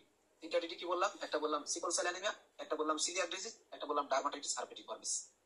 আর এরপরে বললাম যে ফিচারস অফ হাইপোস্প্লেনিজম কয়টা সেল পাওয়া যায়? তিনটা, হায়োজেলি বডি, টার্গেট সেল, স্পোরোসাইট। স্পেসিফিক কোনটাকে বললাম? হায়োজলি বডি। হায়োজলি বডি। এবছর এটা কোশ্চেন এসেছে, এই কোশ্চেনটা এবছর এসেছিল জানুয়ারিতে। এবার চলে আসি সিকল সেল অ্যানিমিয়ার কি কি ফিচার্স পাওয়া যায়। তার মধ্যে ইম্পর্টেন্ট যেগুলো সিনারিও, সব যেগুলো দাগানো আছে সবগুলো ইম্পর্টেন্ট, কিন্তু সিনারিও যদি ভাবতে হয়, এই যে gallstone, renal, priapism, leg ulceration, very very important. এটা বলেন এর আগে আমরা গলস্টোন কোথায় পেলাম? আর হেরিডিটারি স্পেরোসাইটোসিস। সাইটোসিস। সেখানে কি প্রায়াফিজম বা লেগ আলসারেশন ছিল? না। না। তাহলে যদি কোনো সিনারিওতে গলস্টোনের সাথে লেগ আলসারেশন ডায়াগনোসিস সিকল সেল অ্যানিমিয়া ইজিলি ডায়াগনোস করা যাবে। এরপরে পেশেন্টের রেনাল কমপ্লিকেশন, এনিউরোসিস হয়। এনিউরোসিস মানে কি? এনিউরোসিস মানে হচ্ছে নকটার্নাল বেডুইটি। যদি কোনো বয়স্ক মানুষ মানে বিছানায় প্রসব করে ফেলে রাতের বেলা, এটা বাচ্চাদের ক্ষেত্রে হয়, কিন্তু বড়দের ক্ষেত্রে হলে তাকে বলা এনিউরোসিস। আর প্রায়াফিজম মানে আমরা সার্জারিতে পড়েছিলাম ফেনাল ক্রপে, persistent penile erection, persistent prolong penile erection, মানে 2 ঘন্টা ধরে তার long term painful penile erection আছে, সেটা বলে প্রায়াফিজম। এবার সিকল সেল ডিজিজের কি কি ট্রিটমেন্ট? যে প্রেগন্যান্সিতে এটা এমসিকিউ এর জন্য পড়বেন, এই বক্সটা লিখে রাখেন এমসিকিউ। ফলিক অ্যাসিড দেওয়া যাবে, হাইড্রক্সি কার্বোমেট বন্ধ করতে হবে, এসি ইনহিবিটর বন্ধ করতে হবে, অ্যাসপিরিন দেওয়া যাবে, থ্রোম্বোফ্লাক্সিস বা লো মলিকুলার হেপারিন দিতে হবে। এটা কিন্তু এমসিকিউ এর অপশন, পরীক্ষাতে কিন্তু আসবে। এবার কনফার্মেটরি টেস্ট কি বলেছিলাম সিকল সেল অ্যানিমিয়া? Haemoglobin electrophoresis. এই যে দেখেন এখানে লেখা আছে হিমোগ্লোবিন ইলেক্ট্রোফোরেসিস। তাহলে প্রিডোমিনেন্টলি কোনটা থাকবে? নাম অনুযায়ী সিকল সেল থাকবে, হিমোগ্লোবিন এস থাকবে, হিমোগ্লোবিন এস থাকবে। আর হিমোগ্লোবিন এটা অ্যাবসেন্ট থাকে, হিমোগ্লোবিন এটা অ্যাবসেন্ট থাকে। আর হিমোগ্লোবিন এফটা 2 থেকে 20% থাকতে পারে, হিমোগ্লোবিন এফটা 2 থেকে 20% থাকতে পারে। এরপরে ম্যানেজমেন্ট ইম্পর্টেন্ট না, দাগা রাখেন, ইম্পর্টেন্ট না, পড়ার দরকার নেই, দাগা রাখেন, পড়ার দরকার নেই। এবার চলে আসি থ্যালাসেমিয়া। থ্যালাসেমিয়া সম্পর্কে আমরা অনেক আলোচনা কিন্তু করে ফেলাইছি, ঠিক আছে? আলফা থ্যালাসেমিয়া 16 নম্বর জিন, এটা বলেছিলাম এমসিকিউ এর জন্য। বিটা থ্যালাসেমিয়া কত নম্বর জিন বলেছিলাম? 11 নাম্বার। এক্সেলেন্ট ট্যালেন্ট নাকি। এবার চলে আসি এই বিটা থ্যালাসেমিয়া সবচেয়ে বেশি কমন। হ্যাঁ, এটা হচ্ছে হেটারোজাইগোট। হেটারোজাইগোট মানে কি বলেছিলাম? ট্রেট না ডিজিজ? ট্রেট হলে মেজর না মাইনর? মাইনর। এই যে দেখেন মাইনর। আর হোমোজাইগোট মানে বলেছিলাম ডিজিজ, সেটাকে কি বলেছি? এই যে মেজর। আলোচনা কিছুক্ষণ আগে বললাম, বুঝতে পেরেছেন? এটা একটা ডিজিজ যাকে chorionic villus material for DNA analysis for early প্রেগন্যান্সিতে ডায়াগনোস করা যায়। ইনফিনিটি স্টার মনে রাখবেন, এটা টিএসবি এর অপশন হিসেবে থাকতে পারে। আলফা থ্যালাসেমিয়া যে বললাম ক্রোমোজোম 16, বিটা থ্যালাসেমিয়া। এই 4টা লাইন অতটা ইম্পর্টেন্ট না, চাইলে দেখতে পারেন, এমসিকিউ অপশন হিসেবে থাকতে পারে, অনেক সময় থাকতে পারে, কিন্তু অতটা ইম্পর্টেন্ট না। এবার চলে আসি এই যে ইনফিনিটি স্টার, এই দুটো বক্স, এই যে বক্সটা আছে ইনফিনিটি স্টার। কোশ্চেন আসবে বিটা থ্যালাসেমিয়া মেজর অথবা বিটা থ্যালাসেমিয়া মাইনর, এটাকে বলা হোমোজাইগোট, এটাকে বলা হেটারোজাইগোট। হেটারোজাইগোটকে কি নামে ডাকবো? ট্রেট। ট্রেট লিখে রাখেন, ট্রেট ভুলে যায় না, ট্রেট। এখানে এমসিকিউ প্রত্যেকটা অপশন, প্রত্যেকটা লাইন থেকে একটা এমসিকিউ অপশন এখান থেকে করা যাবে। এটা পরীক্ষাতে কয়েকবার এসেছিল।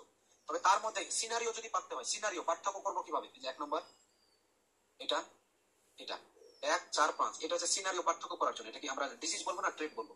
এখানে অ্যানিমিয়া অনেক কম হয়, কিন্তু এটা তো অনেক অ্যানিমিয়া বেশি হয়। এখানে টোটালি হিমোগ্লোবিন এটা অ্যাবসেন্ট থাকে, আর হিমোগ্লোবিন এফটা বাড়ে। আর এখানে কি থাকে? টার্গেট সেল পাওয়া যায় এবং পাংক্টেড মেজোফিলিয়া পাওয়া যায়। তার সাথে হিমোগ্লোবিন A2টা সবচেয়ে বেশি থাকে। কত পার্সেন্ট বেশি থাকে বলেছিলাম? 3.5 বেশি। এক্সেলেন্ট, এটা মনে রাখবে, সিনারিও ভুল যেন না হয়। ট্রিটমেন্ট অপশন আমরা অ্যালোজেনিক ট্রান্সপ্লান্টেশন, এটা হিমোগ্লোবিনটা 10 এর উপরে রাখার চেষ্টা করব। আর বাকিগুলো জানি সবাই, মনে রাখবে যে 10 এর উপরে রাখার চেষ্টা করব। ক্রস ম্যাচিং করতে কত সময় লাগে? 45 মিনিট। 45 মিনিট। কোন কনসেন্ট্রেটটা দিলে আমরা ইনফেকশনের চান্স বলেছিলাম? প্লেটলেট। এক্সেলেন্ট। আমরা ফ্রেশ ফ্রোজেন প্লাজমার আরেকটা নাম কি বলেছিলাম? প্লাজমা। প্রথম মেইন কমপ্লেক্স কনসেন্ট্রেট, পিসিসি। কয়টা কম্পোনেন্ট থাকে? 3টা, ফিব্রিনোজেন, চারটা ফ্যাক্টর 2 7 7 9 10 আর যেটা ক্রায়ো প্রেসিপিটেট এখানে কয়টা থাকে? এখানে 3টা। এখানে কি কি থাকে? Fibrinogen, von Willebrand factor, excellent. আর ফ্যাক্টর এক্সেলেন্ট। এবার most common cause of iron deficiency anaemia বয়স্কদের ক্ষেত্রে জিআই ব্লাড লস, 30 বছরের ফিমেলদের ক্ষেত্রে menorrhagia, menorrhoea. Most common cause of vitamin বি12 ডেফিসিয়েন্সি বয়স্কদের ক্ষেত্রে পারনিসাস অ্যানিমিয়া, প্রেগন্যান্ট পেশেন্টদের ক্ষেত্রে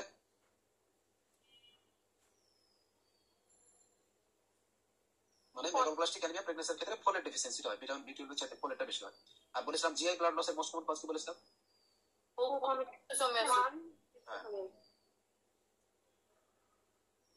এরপরে চলে আসি হেমাটোলজিক্যাল ম্যালিগন্যান্সি। ম্যালিগন্যান্সি টপিকটা একটু সুন্দর করে মনোযোগ দিবেন। আপনি আপনার লাইফে ম্যালিগন্যান্সি নিয়ে যা না শিখেছেন আমি আজকে 10 মিনিট 15 মিনিটে তার থেকে বেশি ভালো শেখাবো ইনশাআল্লাহ, গ্যারান্টি দিলাম। আপনি আর লিউকেমিয়া ডায়াগনোসিস এখন যদি বলা হয় একজনও acute ML ALL CML CLL একজনও ভালো করে বলতে পারবেন না। আমি নিজেও পারতাম না কারণ আমরা এন্ডেভার পড়া মাল, ঠিক আছে? ডেভিশন কখনো করি নাই। এন্ডেভারই পড়ার সময় পায় না। স্যাররা যখন ক্লাস নিত, এমবিবিএস লেভেলে যখন ক্লাস নিত, স্যাররা বলতো এটা ডেভিশন থেকে পড়বা, এটা ডেভিশন পড় থেকে পড়বা। এই কথাটা শোনার পরে আমাদের মন অনেক খারাপ হতো, আমাদের মেজাজ অনেক গরম হতো। আরে ভাই, আমরা পড়াশোনার সময় পাই না, এত আমরা ব্যস্ত থাকি, আমরা পড়াশোনার সময় পাই না। যদি একটু সময় বের করতে পারি তখন আমরা এন্ডেভারটা করি। এর বাইরে ডেভিশন কিভাবে করতে পারি? তো যেহেতু আমরা ডেভিশন আগে কখনো করি নাই, আমরা ভালো করে এমএল এএলএল সিএমএল সিএলএল ভালো করে শিখি নাই। শিখলেও হয়তো 4th ইয়ারে পড়েছিলাম, সেটা মুখস্থ করেছিলাম, মুখস্থ। কিন্তু আজকে মুখস্থ না, বুঝে বুঝে করতে হবে। What is ML, what is ALL, what is CML, what is CLL আপনি ইজিলি ডায়াগনোস করতে পারবেন। এবং সারা জীবন আমি যতটুকু শেখাবো সারা জীবন মনে রাখবেন। আমি যেভাবে শেখাবো গ্যারান্টি দিলাম আর কোনোদিন কেউ কখনো বলবে না, কেউ কখনো বলেনি এবং ভবিষ্যতে কেউ কখনো বলবে না। এটা মনে রাখবেন, এটা মনোযোগ দিবেন। মনে রাখবেন, যদি ম্যাচিউর সেল হয়, আমরা ম্যাচুরেশনের সেল গুলো বলেছিলাম। আরবিসির ম্যাচিউর সেলের নামটা কি? মানে রেড ব্লাড সেল বলি। ডব্লিউবিসি ম্যাচিউর সেলের নামটা কি বলি? white blood cell, white blood cell, যেটাকে নিউট্রোফিল বলি। ম্যাচুরেশন বলে দেখাইছিলাম না? তাহলে যদি কারো ম্যাচিউর সেল ইনভলভ হয় তাকে আমরা বলবো ক্রনিক। তাহলে ম্যাচিউর হলে একদিনে ম্যাচিউর হয় না সময় লাগে? সময় লাগে। যেহেতু সময় লাগে এই জন্য সেই লিউকেমিয়াটার নাম বলবো ক্রনিক লিউকেমিয়া। ডেভিশনে কত সুন্দর করে লেখা আছে যে যদি কোনো জায়গায় আমি ম্যাচিউর সেল পাই তাহলে তাকে আমরা বলবো ক্রনিক লিউকেমিয়া অথবা বলবো লো গ্রেড লিম্ফোমা। কিন্তু যদি দেখি যে প্রিম্যাচিউর সেল পাই তাহলে তার নামটাকে বলবো অ্যাকিউট লিউকেমিয়া অথবা হাই গ্রেড লিম্ফোমা। এটা প্রথম কথা মনে রাখতেই হবে। যদি আমি ম্যাচিউর সেল পাই তাকে বলবো ক্রনিক লিউকেমিয়া বা লো গ্রেড লিম্ফোমা। যদি আমি প্রিম্যাচিউর সেল পাই তাহলে সেটাকে বলবো অ্যাকিউট লিউকেমিয়া বা হাই গ্রেড লিম্ফোমা। এখন যদি বলি আমি পিবিএফ এর নিউট্রোফিল পেয়েছি, বলেন অ্যাকিউট লিউকেমিয়া না ক্রনিক লিউকেমিয়া? আমি পিবিএফ এর প্লেটিলেট পেয়েছি, অ্যাকিউট লিউকেমিয়া না ক্রনিক লিউকেমিয়া? chronic, আমি পিবিএফ এর আপনার রেড ব্লাড সেল পেয়েছি, অ্যাকিউট লিউকেমিয়া না ক্রনিক? আমি পিবিএফ এর মাইলোব্লাস্ট পেয়েছি, অ্যাকিউট লিউকেমিয়া না ক্রনিক লিউকেমিয়া? acute, বিষয়টা বুঝতে পেরেছেন? ক্লিয়ার? এটা হচ্ছে প্রথম কথা। এরপর আমরা জানি ম্যালিগন্যান্সি মানে ওল্ড এজে হয়, কিন্তু আর্লি এজে কোন কোন ম্যালিগন্যান্সি হয়? একটা হচ্ছে এএলএল, সবাই জানি এএলএল বাচ্চাদের হয়, এবং তার সাথে হজকিন লিম্ফোমা। এই দুইটা হচ্ছে আর্লি এজ হয়, এটা আমরা জানবো। ম্যালিগন্যান্সি মানে ওল্ড এজ, আর্লি এজে দুইটা হয়, এএলএল এবং হজকিন লিম্ফোমা। এরপরে চলে আসে আমরা লিউকেমিয়া নাম শুনেছি, কিন্তু লিউকেমিয়া মানে কোথাকার ম্যালিগন্যান্সি আমরাই অনেকে জানি না। আমরা বলি ব্লাড ক্যান্সার, আরে ভাই এটা তো সাধারণ মানুষ বলে, আমি কেন বলবো যে ব্লাড ক্যান্সার? আমরা বলবো লিউকেমিয়াটা হচ্ছে হোয়াইট সেল কম্পার্টমেন্টে malignancy. Very important, infinity stuff. আমরা এখন স্পেসিফিক কথাবার্তা জানবো। ব্লাড ক্যান্সার এটা সবাই জানে, ডিএমএফ রাও জানে, কিন্তু ডিএমএফ এর সাথে তো আমাদের পার্থক্য থাকতে হবে। হোয়াইট সেল কম্পার্টমেন্টে ম্যালিগন্যান্সি বলা হয় লিউকেমিয়া। আর প্লাজমা সেলের কম্পার্টমেন্টে ম্যালিগন্যান্সি কি বলেছিলাম? Multiple myeloma. পার্সেন্টের বেশি থাকবে, 10%, তাহলে দুইটা কেন জেনে ফেললাম। যদি আপনার প্লাজমা সেলের malignancy that is called multiple myeloma, যদি বলা হোয়াইট সেল কম্পার্টমেন্টের malignancy that is called leukaemia. আর যদি লিম্ফয়েড সিস্টেমের malignancy that is called lymphoid system, যেটাকে বলা লিম্ফোসাইট। লিম্ফয়েড সিস্টেম থেকে আমরা জানি লিম্ফোসাইট প্রোডাকশন হয়, সেটা বি প্রোডাকশন হয় ওটি। তাহলে লিম্ফয়েড সিস্টেম মানে কি? Lymphoid organ. আমরা মাইক্রোবায়োলজিতে পড়েছিলাম central lymphoid organ, peripheral lymphoid organ. Central lymphoid organ দুইটা পড়েছিলাম, bone marrow, thymus. Bone marrow থেকে আমরা কি তৈরি হয় বলেছিলাম প্রথম দিন? B cell. আপনার থাইমাস থেকে কি তৈরি হয়? এই যে বি সেল আর টি সেল, এই যে বি সেল এবং টি সেলের যে ম্যালিগন্যান্সি তাকে আমরা কোন ম্যালিগন্যান্সি বলবো? leukemia, লিম্ফোসাইট লিম্ফোমা লিম্ফোমা রে। লিম্ফোমা। বললাম না বি সেল টি সেলটা কি? এটা একটা কি? Lymphocyte. B cell T cell এটা একটা কি? লিম্ফোসাইট না। আর লিম্ফোসাইটের যে ম্যালিগন্যান্সি তাকে কি বললাম? Lymphoma lymphoma. নামেই দেখেন, নামে আছে লিম্ফোমা। লিম কথাটা কেন? কারণ লিম্ফয়েড সিস্টেম বা লিম্ফোসাইটের ম্যালিগন্যান্সি এর জন্য। আর লিউকেমিয়া মানে হোয়াইট সেলের ম্যালিগন্যান্সি, হোয়াইট সেলের ম্যালিগন্যান্সি। আর মাল্টিপল মাইলোমা মানে প্লাজমা সেলের ম্যালিগন্যান্সি। আবারও বলি, যদি বলে হোয়াইট সেলের ম্যালিগন্যান্সি কি বলবেন? লিউকেমিয়া যদি বলা হয় লিম্ফয়েড সিস্টেম বা লিম্ফোসাইটের ম্যালিগন্যান্সি, লিম্ফোমা যদি বলে প্লাজমা সেলের ম্যালিগন্যান্সি, মাল্টিপল মাইলোমা। এখন যদি বোনসের ম্যালিগনেন্সি বলেন তাহলে ওয়াস্টিওয়েড, ওয়াস্টিওমা, ওয়াস্টিওসার্কোমা। আপনি কার্টিলেজের ম্যালিগনেন্সি বলেন কন্ড্রোমা, কন্ড্রোসার্কোমা, সেটা আলাদা। বোনসের কার্টিলেজের আলাদা। বুঝতে পেরেছেন? আশা করা যায় বুঝতে পেরেছেন।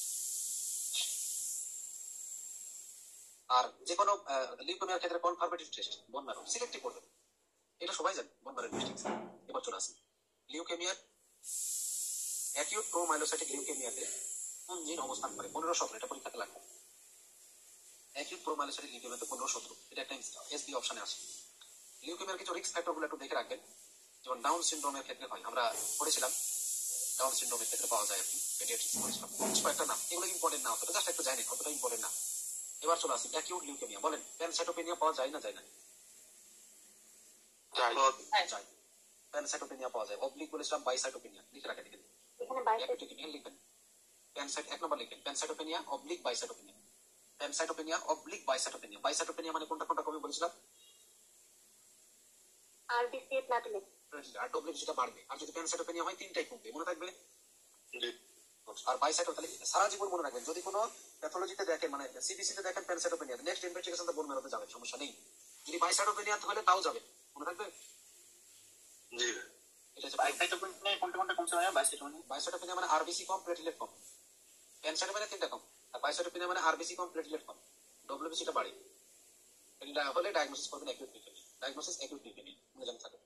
সোজা কথা। প্যানসাইটোপেনিয়া কিন্তু অনেক কজ আছে, শুধু অ্যাকিউট লিউকেমিয়া না। আর বাইসাইটোপেনিয়ার কিন্তু কজ বললাম অ্যাকিউট লিউকেমিয়া, মনে জানা থাকে। এবার চলে আসি, বলেন ক্রনিক লিউকেমিয়া থেকে প্যানসাইটোপেনিয়া পাওয়া যায় না। না? বক্সে কিন্তু ছিল না। আমি এই জন্য বক্সটা মনে রাখতে বলেছিলাম যে বক্সের ভেতরে লেখা ছিল প্যানসাইটোপেনিয়া, শুধু লেখা ছিল অ্যাকিউট লিউকেমিয়া। ওইটা লেখার একটা তাৎপর্য আছে, ডেভিডসন এমনি লেখে নাই যে প্যানসাইটোপেনিয়া শুধুমাত্র acute leukaemia, never chronic leukaemia, মনে থাকবে। তাহলে যদি কোনো সিনারিওতে প্যানসাইটোপেনিয়া পান, ডায়াগনোসিস কি অ্যাকিউট লিউকেমিয়া হবে না ক্রনিক লিউকেমিয়া হবে? যদি বাইসাইটোপেনিয়া পান, অ্যাকিউট লিউকেমিয়া হবে না ক্রনিক লিউকেমিয়া হবে? Acute leukaemia. মনে থাকবে, এটা জীবনে ভুলবেন না, সারা জীবন মনে রাখবেন। এভাবে জীবনে কেউ বলেনি, আশা করা। আমি তো স্টুডেন্ট ছিলাম। এবার চলে আসি এএমএলটা বড়দের বেশি হয়, এএলটা বাচ্চাদের বেশি, এটা সবাই জানে। কিন্তু প্রথম কথা যদি বলি, কোন লিউকেমিয়াটা সবচেয়ে বেশি, কে বলতে পারে? এমএল। হ্যাঁ, এলএল। আমরা ভুল জানি, আমাদের ওয়ার্ডে ভুল শিখাইছে। স্যারেরা এফসিপিএস পাস করার পরে কখনো বই খোলে না, চেম্বার নিয়ে ব্যস্ত, এসে ওয়ার্ডে হিস্ট্রি নাও, এই নাও, সে নাও, মনে যতটুকু আছে তত। আরে ভাই, কোথায় লেখা আছে যে এএমএল বা এলএল সবচেয়ে বেশি? কোনো বই লেখা আছে?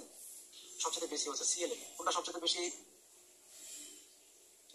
30%। আমরা ডেভিড শুনে দেখাবো, প্রমাণে বিশ্বাস। আপনি এখন গুগলে সার্চ দেন, চ্যাট জিপিটিতে সার্চ দেন, সিএলএল সবচেয়ে বেশি, মনে জানা থাকে। কিন্তু আমরা ভুল শিখেছি, এমএল এল। কেউ বলে এমএল, কেউ বলে এল। আমরা কোনো সার বলে যে বড়দের এমএল। আরে ভাই, এটা তো আমরা জানি যে বড়দের এমএল, ছোটদের এল, এটা আমরা সবাই জানি। এমএল সবচেয়ে বেশি বলার বেশি কিছু নাই। সারা পৃথিবী সবচেয়ে মোস্ট কমন অ্যানিমিয়া হচ্ছে, স্যার লিউকেমিয়া হচ্ছে সিএলএল। এটা জন্য মনে আমরা দেখাবো, ডেভিড শুনে দেখাবো আছে কিনা। তাহলে একটা প্রথম কথা বললাম প্যানসাইটোপেনিয়া বা বাইসাইটোপেনিয়া। এরপরে দেখেন বনি টেন্ডারনেস। এরপরে দ্রুত লিখবেন লিম্ফ্যাডেনোপ্যাথি। এখন লিম্ফ্যাডেনোপ্যাথি অ্যাকিউট মানে এমএল এএলএল দুটোই পাওয়া যায়। বলেন তো এমএল আর এএলএল এর ভিতরে কোনটাতে বেশি পাওয়া যেতে পারে লিম্ফ্যাডেনোপ্যাথি? কোনটাতে বেশি? অ্যাকিউট।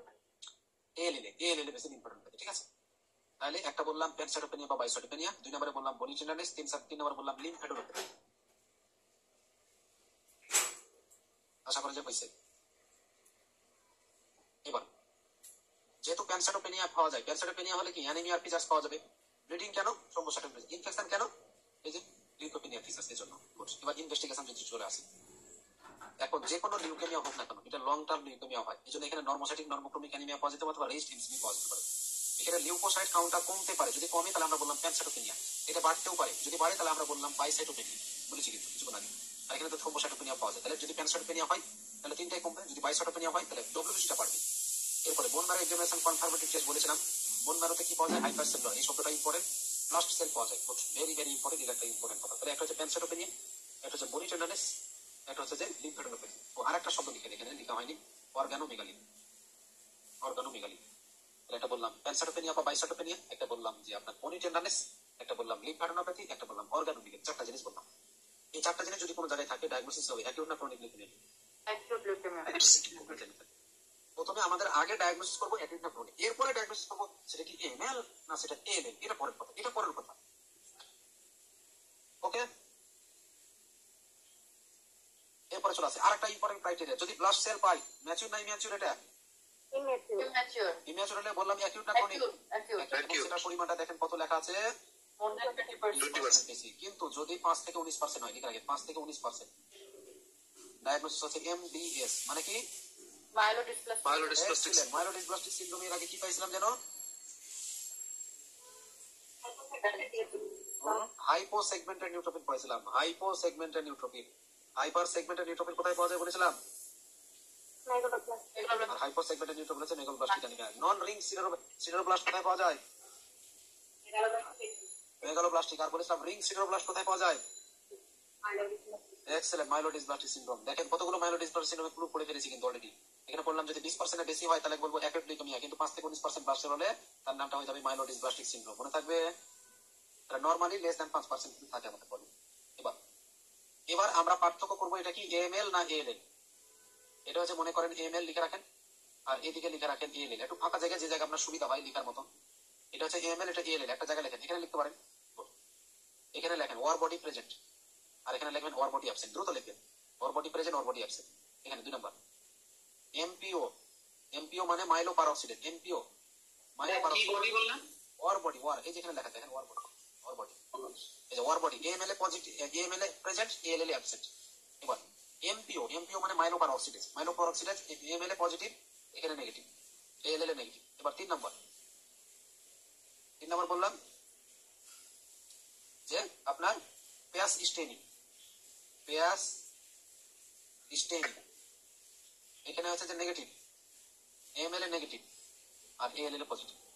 নেগেটিভ অথবা লিটিল, লিটিল মানে একটু হতে পারে, লিটিল অল্প পরিমাণ নিতে পারে। তাহলে পেয়াস স্টেনিং, স্টেনিংটা এএমএল এ বললাম লিটিল অথবা নেগেটিভ, আর এএলএল এর ক্ষেত্রে পজিটিভ মানে স্ট্রং স্টেনিং করতে হবে, স্ট্রং স্টেনিং।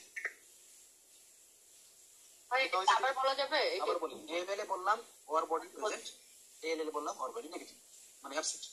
এএমএল এ বললাম এমপিও মাইলো পারঅক্সিডেজ পজিটিভ, এএলএল এ নেগেটিভ। এএমএল এ বললাম পেয়াস স্টেনিংটা নেগেটিভ অথবা লিটিল, আর এএলএল এর ক্ষেত্রে পজিটিভ মানে স্ট্রং স্টেনিং। 3টা পয়েন্ট পার্থক্য। এই 3টা দিয়ে আপনি হচ্ছে পার্থক্য করবে দ্যাট ইজ এএমএল না এএলএল। আরেকটা পার্থক্য করতে পারি এজ দিয়ে, ছোটদের এএলএল বড়দের এএমএল, এটা আমরা জানি সবাই। কিন্তু বড় বয়সে বলেন তো 70 বছর বয়সে এএলএল হতে পারে না? পারে না? পারে। পারে। ইউজুয়ালি ছোটদের হয়, কিন্তু বড়দের হবে। এএলএলটা বড়দের হয়। 10-15 বছরের মানুষের এএলএল পাওয়া যাবে, কেন পাওয়া যাবে? অবশ্যই পাওয়া যাবে, মনে যেন থাকে। যে কোনো এজেই হতে পারে, কিন্তু ইউজুয়ালি কথাটা মনে। আমাদের অ্যাকিউট লিউকেমিয়া পড়া শেষ, কারণ কোনো কোশ্চেন থাকলে জিজ্ঞাসা করতে পারে। জীবনে ভুল হবে। প্রথম কথা বলেন কি পাওয়া গেছে? আবার একটু বলেন। প্রথম কথা বলেন কি পাওয়া গেছে বলেছি এখানে? প্যানসাইটোপেনিয়া বা বাইসাইটোপেনিয়া। তারপরে কি বলেছি? বলেছি ওয়ার্কার। এটা মনে রাখবেন, মুখস্থ, সারা জীবন কাজে লাগবে। এবার ওটা বড়দের, ওটা ছোটদের সবাই জানে। এবার ইনভেস্টিগেশন বলেছি, যদি বাইসাইটোপেনিয়া হয় তাহলে কিসের পরিমাণ বেশি থাকবে বলেছি? ডব্লিউবিসির পরিমাণ অনেক বেশি। বলবো যে ডব্লিউবিসির পরিমাণ 2 লাখ, 2 লাখ তো অনেক বেশি, 3 লাখ অনেক বেশি থাকে তো 4000 থেকে 11000। তাহলে যদি কোনো পিবিএতে দেখলেন 1 লাখ, ডায়াগনোসিস অ্যাকিউট লিউকেমিয়া, এই তো ইজিলি ডায়াগনোস হয়ে গেল, আর কিছু দেখা লাগবে না। দেখেন ইজিলি ডায়াগনোস করা যায়। এবার বলেছি বোন ম্যারো তো কনফার্মেটরি, বোন ম্যারোতে বলেছি হাইপার সেলুলার, এই শব্দটা মনে রাখতে হবে, হাইপার সেলুলার। এরপরে বলতে হবে ব্লাস্ট সেল পাওয়া যায়। ব্লাস্ট মানে অ্যাকিউট লিউকেমিয়া না ক্রনিক লিউকেমিয়া বলেছি? এই যে অ্যাকিউট লিউকেমিয়া। তাহলে এতক্ষণ পর্যন্ত অ্যাকিউট লিউকেমিয়া, এবং ব্লাস্ট সেলটা কত পার্সেন্ট বেশি থাকবে? 20%। যদি 5 থেকে 19% থাকে ডায়াগনোসিস করব মাইলোডিসপ্লাস্টিক সিনড্রোম। হ্যাঁ, যদি বলা হয় এবার এএমএল না এএলএল, এবার আলাদা করি। এতক্ষণ পর্যন্ত পুরো অ্যাকিউট লিউকেমিয়াই পড়লাম, এতক্ষণ পর্যন্ত পুরো অ্যাকিউট লিউকেমিয়াই পড়লাম। অ্যাকিউট লিউকেমিয়া ডায়াগনোসিস করতে আর একটু পার্থক্য করি, এটা এএমএল না এএলএল। এএমএল এর এক নম্বর কথা হচ্ছে যদি ওয়ার বডি প্রেজেন্ট বলে ডায়াগনোসিস এএমএল, নাই ALL. Good. 2 number MPO positive যদি থাকে AML, negative ALL. Good. Passive staining যদি বলে নেগেটিভ অথবা লিটিল, ডায়াগনোসিস হচ্ছে এএমএল। আর যদি বলা হয় যে না strong staining, positive staining, diagnosis হচ্ছে এএলএল। আর ভুল হবে না। এমপিও পজিটিভ, এটা কিভাবে কোশ্চেনটা আসবে? এটা কোথায় তো লেখা নাই। এটা সিনারিও থাকবে, ইনভেস্টিগেশন দেওয়া থাকে যে investigation findings reveals MPO positive, passive straining negative অথবা স্ট্রং, এই জাতীয় কথাগুলো থাকবে। ঠিক আছে। MPO positive AML. হ্যাঁ, এএমএল। তাহলে আমাদের অ্যাকিউট লিউকেমিয়া নিয়ে আর কোনোদিন জীবনে ভুল হবে? বলেন, জীবনে ভুল হবে? আশা করা যায় ভুল হবে না। এবার ক্রনিক লিউকেমিয়া পড়লেই তো ভুল হবে না, অ্যাপ্লাস্টিক অ্যানিমিয়াটা পড়লেই তো আর ভুল হবে না, ঠিক আছে? এবার আমরা জানি সিএমএল একটা টপিকস আছে। সিএমএল এ বলে তো ফিলাডেলফিয়া ক্রোমোজোম পড়েছিলাম না? তো দেখেন সিএমএল এ ফিলাডেলফিয়া ক্রোমোজোম থাকে। তো ভাইয়া একটা কোশ্চেন, ভাইয়া যদি সিঙ্গেল বেস কোশ্চেনে ভাই প্যানসাইটোপেনিয়া বাইসাইটোপেনিয়া, ভাই প্যানসাইটোপেনিয়া তো 3টাই কম থাকে, বাইসাইটোপেনিয়া তো 2টা কম একটা বেশি। সিঙ্গেল বেস হচ্ছে সিঙ্গেল বেস অ্যান্সার ভাই 2টা দিলে তখন কোনটা অ্যান্সার করবো ভাই স্পেসিফিক? না না, দুইটা থাকবে না, কখনো কখনো থাকবে না। সারা জানি এখানে দুইটাই পাওয়া যায়। আচ্ছা আচ্ছা তবে ঠিক আছে। আমরা ইউজুয়ালি দেখি দুইটাই পাওয়া যায়, দুইটাই 50-50, এটাও 50% পাওয়া যায়, এটাও 50% পাওয়া যায়। ও ভাই এখানে স্পেসিফিক নাই না ভাই? স্পেসিফিক না, প্যানসাইটোপেনিয়া অনেক পাওয়া যায়, বাইসাইটোপেনিয়া অনেক পাওয়া যায়, এক এক জনের এক এক রকম প্রেজেন্টেশন, দুইটাই পাওয়া যায়। দুইটাই হলেই একটু লিউকেমিয়া সাসপেক্ট হবে, সোজা কথা। আচ্ছা ভাই ঠিক আছে। এবার সিএমএল এর ক্ষেত্রে আমরা জানি ফিলাডেলফিয়া ক্রোমোজোম পাওয়া যায়, কিন্তু সিএমএল থেকে পরবর্তীতে এএমএল এ কনভার্ট হতে পারে। তাহলে সিএমএল থেকে পরবর্তীতে কিসে কনভার্ট হতে পারে? AML AML. তখন তাদের ক্ষেত্রে এই ড্রাগসটা দেওয়া হয়, কারণ এই ড্রাগসটা হচ্ছে স্পেসিফিক্যালি সিএমএল এর ড্রাগস, এটা সিএমএল এর ড্রাগস। কিন্তু তাহলে এখানে হেডলাইন লেখা আছে অ্যাকিউট লিউকেমিয়া ট্রিটমেন্ট, এখানে ইমাটিনিব দেওয়া আছে। তাহলে বুঝতে পারবো ইমাটিনিব কেন দিয়েছি, কারণ এই অ্যাকিউট লিউকেমিয়াটা কোথা থেকে ডেভেলপ হয়েছে, সিএমএল। এজন্য এখানে এই ড্রাগসটা দিয়েছি, নাহলে কিন্তু দিতে পারতাম না। এগুলি আর কোনো ট্রিটমেন্ট করা লাগবে না, কোনো ট্রিটমেন্ট করা লাগবে না, সব বাদ। এবার চলে আসি অ্যাকিউট লিউকেমিয়ার একটা ভাই আছে, তার নাম হচ্ছে অ্যাকিউট প্রোমাইলোসাইটিক লিউকেমিয়া। বললাম কত কত ক্রোমোজোমের জিনের সমস্যা বললাম, কিছুক্ষণ আগে দেখাইছি, পরীক্ষাতে আসবে 15 এবং 17, এই যে এখানেও দেওয়া আছে ক্রোমোজোম 15 এবং 17 বক্সে দাঁড়ালাম, পরীক্ষাতে এসবি আসবে। এটাই সবচেয়ে, যত লিউকেমিয়া আছে সবচেয়ে লিউকেমিয়ার মধ্যে ভালো লিউকেমিয়া, প্রগনোসিস রেট 90%, এটা টেস্ট দিয়ে পরীক্ষাতে আসবে। কোন লিউকেমিয়ার প্রগনোসিস সবচেয়ে ভালো, এটা টেস্ট দিয়ে 90% প্রগনোসিস। এবার এই যে এএলএল বাচ্চাদের হয় 2 থেকে 4 বছর বয়সে বেশি দিতে। এখন আমি যদি বলি লিম্ফ্যাডেনোপ্যাথি, এএমএল লিম্ফ্যাডেনোপ্যাথি এখন লিম্ফেতে পাওয়া যায়, এখন যদি বলি এএমএল আর এএলএল কোনটাতে বেশি পাওয়া যায়, কি বলতে পারি? ALL এক্সেলেন্ট, এর নাম দেখি বোঝা যাচ্ছে দুইটাতেই পাওয়া যায়, কিন্তু এএলএল এ বেশি পাওয়া যায়। এবার এই যে একটা লিউকেমিয়া পেশেন্টকে আমরা কেমোথেরাপি দেওয়ার পরে ইনফেকশন ডেভেলপ করেছে, ডায়াগনোসিস বলেছিলাম নিউট্রোপেনিক সেপসিস, জ্বর বেশি থাকবে 38 ডিগ্রি বেশি, নিউট্রোফিল কাউন্টার 0.5 এর কম, অথবা বলেছিলাম 0.3 এর কম, 3 এর কম, এটা যেন মনে থাকে। 2 চ্যাপ্টারে ইনফেকশাস ডিজিজ চ্যাপ্টারে কিন্তু 0.3 কথাটাও আছে, যদি মনে রাখবো। এখানে বলেছিলাম ব্রড স্পেকট্রাম অ্যান্টিবায়োটিক দিতে হবে, কি পাইপেরাসিলিন, টাজোব্যাক্টাম, আর বাকি ট্রিটমেন্টটা ইনফেকশাস ডিজিজ থেকে পড়ে নেবেন। এবার কোন অর্গানিজমটা সবচেয়ে বেশি আসছে, এটা পরীক্ষাতে infinity star gram positive star aureus, very very very very important. এই অর্গানিজমটা পরীক্ষাতে আসবে। কিন্তু যদি এএলএল এর পেশেন্ট হয়, এই যে নিউট্রোপেনিক সেপসিসটা ডেভেলপ করেছে এএমএল, কিন্তু সেটা যদি এএলএল এর পেশেন্ট হয়, তাদের ক্ষেত্রে যে ইনফেকশনটা গ্রো করে তাকে বলা হয় নিউমোসিস্টিস জেরিডিস। অর্থাৎ এএমএল এর পেশেন্টকে যদি কেমোথেরাপি দিই, কি ডেভেলপ হবে? কোন অর্গানিজম?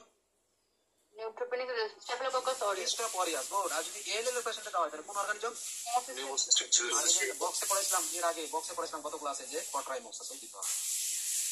ঠিক আছে, আপনারা যখন এই নিউমোসিস্টিস সম্পর্কে আপনারা এইচআইভি চ্যাপ্টারে পড়বেন, এইচআইভি একটা চ্যাপ্টার আছে, ওখানে পড়বেন যে এইচআইভির মতো ম্যানিফেস্টেশন পাওয়া যায়। না, এবার টিউমার লাইসিস সিনড্রোম, অনকোলজি পড়েছেন? কি ভাইয়া? অনকোলজি হয়েছে টিউমার লাইসিস। টিউমার মানে কি? একটা টিউমারকে গলানো।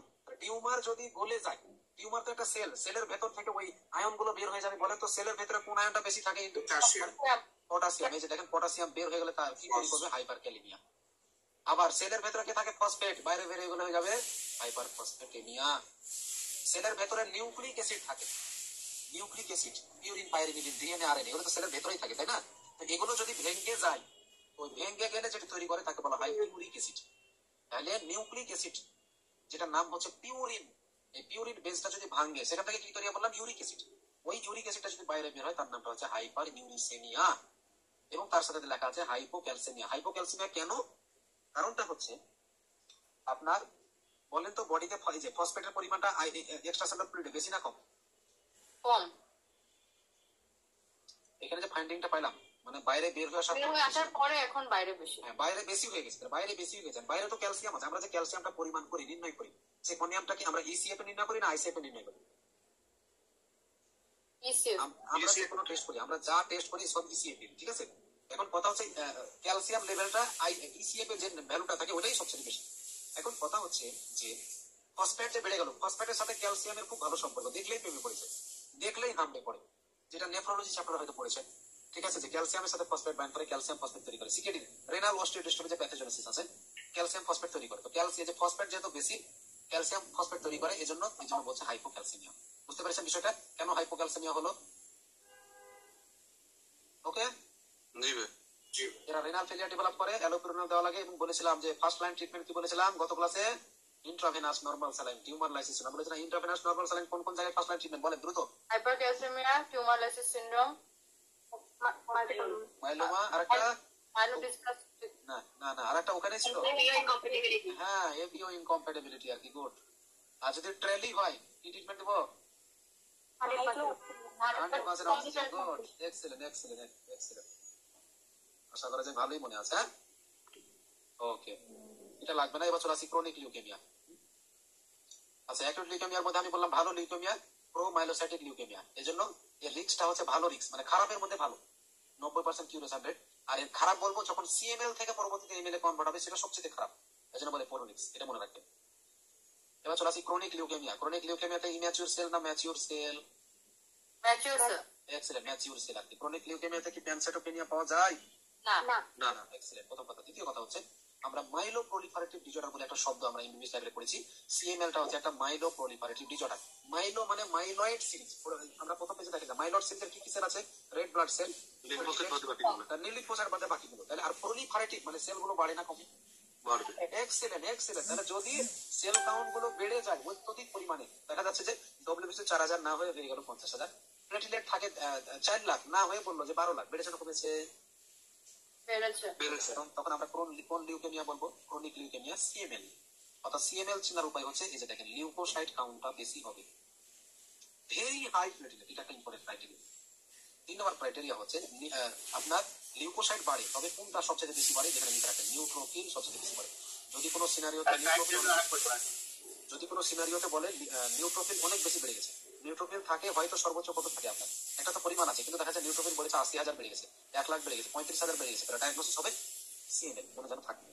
তাহলে যদি কোনো সিনারিওতে লিউকোসাইটও বেশি, থ্রম্বোসাইটও বেশি, দুটাই বেশি, তাহলে সেটা হচ্ছে ক্রনিক লিউকেমিয়া। তার মধ্যে কোন লিউকেমিয়া? সিএমএল।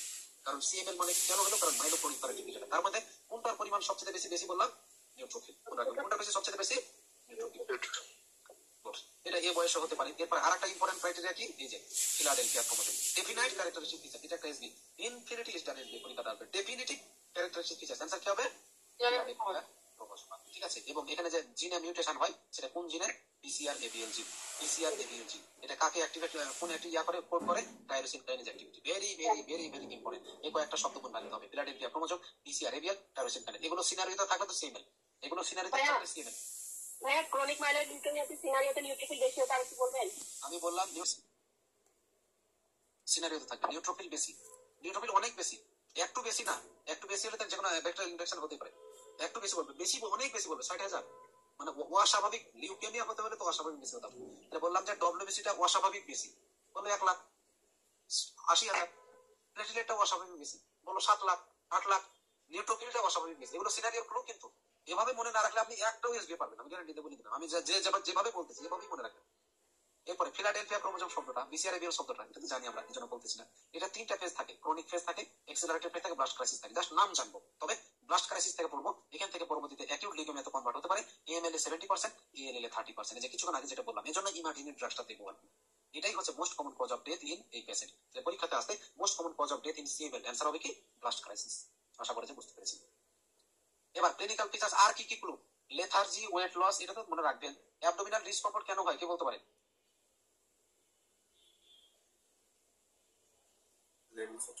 হ্যাঁ, আমরা পড়েছিলাম না ম্যাসিভ স্প্লেনোমেগালির কয়টা কজ? 4টা। একটা পড়েছিলাম ম্যালেরিয়া, কালাজ্বর, সিএমএল। এটা সিএমএল ই পড়তেছি। তো অ্যাবডোমিনাল ডিসকমফোর্ট হচ্ছে যে ম্যাসিভ স্প্লেনোমেগালি থাকার কারণে, এটা যেন মনে থাকে।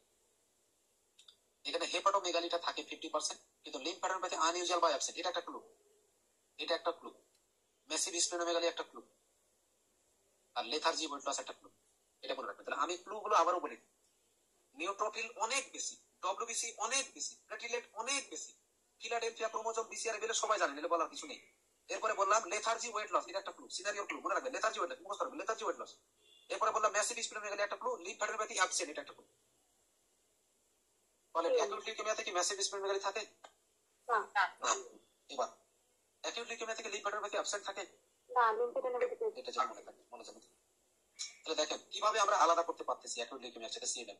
আমাদের সিএমএল ডায়াগনোসিস করা শেষ হয়ে গেছে। বলেন তো সিএমএল এর সাথে যে কাউকে আমি আলাদা করতে পারি না? পারি না? পারি। এরপরে দেখেন বললাম যে প্লেটলেট কাউন্টটা অনেক বেড়ে যায়, যেটা বলেছি আমরা 20 লাখ, এই যে 20 লাখ পর্যন্ত হয়ে যায়। এই যে ব্লাড ফিল্ম যদি করি, এই ব্লাড ফিল্মটা একটা ক্লু, এটা ব্লাড ফিল্মটা মুখস্থ রাখবেন। ফুল রেঞ্জ অফ গ্রানুলোসাইট, এটা ইনফিনিটি স্টার একটা ক্লু। সিএমএল এর একটা ইনফিনিটি স্টার ক্লু, বলবে যে ব্লাড ফিল্মে ফুল রেঞ্জ অফ গ্রানুলোসাইট, এই একটা শব্দ, আর কিছু দিবেন। আমি আগের যতগুলো বলেছি মনে করেন যে একটা ক্লু নাই, বললো যে PBF A full range of granulocyte diagnosis CMA, মনে যেন থাকে। ফুল রেঞ্জ অফ গ্রানুলোসাইট মানে ওই যে ম্যাচুরেশন টেস্টটা দেখাইছিলাম, প্রোমাইলোব্লাস্ট, মাইলোব্লাস্ট, মাইলোসাইট, মেটামাইলোসাইট, তারপরে নিউট্রোফিল বলেছিলাম না, সব পাওয়া যায়। কিন্তু সবচেয়ে বেশি হচ্ছে নিউট্রোফিল এবং মাইলোসাইট সবচেয়ে বেশি। এখানে মাইলোব্লাস্টটা থাকবে, তবে লেস দেন 10%। আমরা বললাম না যে ব্লাড ফিল্মে সবই পাওয়া যায়, ব্লাড ফিল্মে সবই পাওয়া যায়, ওই পুরো সিরিজটাই পাওয়া যায়। তবে কোনটা বেশি বললাম? নিউট্রোফিল বেশি। মাইলোসাইট, মাইলোব্লাস্ট থাকে তবে কত পার্সেন্টের কম? কিন্তু অ্যাকিউট লিউকেমিয়া বলতাম যদি কত বেশি? 20% থাকে আর কি, মনে যেন থাকে। ওকে, আর 5 থেকে 19% হলে কি বলবো? তাহলে এই যে এখানে 10% আছে, তাহলে 10% যদি থাকে তাহলে আমাদের সিএমএল এর সাথে আরেকটা ডিডি কি চিন্তা করতে হবে? এই দুইটার মধ্যে আলাদা করবো। আলাদা করার জন্য মাইলোডিসব্লাস্ট সম্পর্কে কিছু আমরা জানলেই তো হয়ে গেল। সিএমএল আমাদের পড়া মোটামুটি প্রায় শেষ। এবার ট্রিটমেন্ট, ফার্স্ট লাইন ট্রিটমেন্ট, এটা ইনফিনিটি স্টার পরীক্ষাটা আসবে, ইমাটিনিব, নাইলোডিন, ডিসলটেড। বাকিগুলো সেকেন্ড লাইন। সেকেন্ড লাইন পড়ার দরকার নেই, সেকেন্ড লাইন পড়ার দরকার নেই, ফার্স্ট লাইন পড়লেই তো হবে। ফার্স্ট লাইন পড়লে second line process.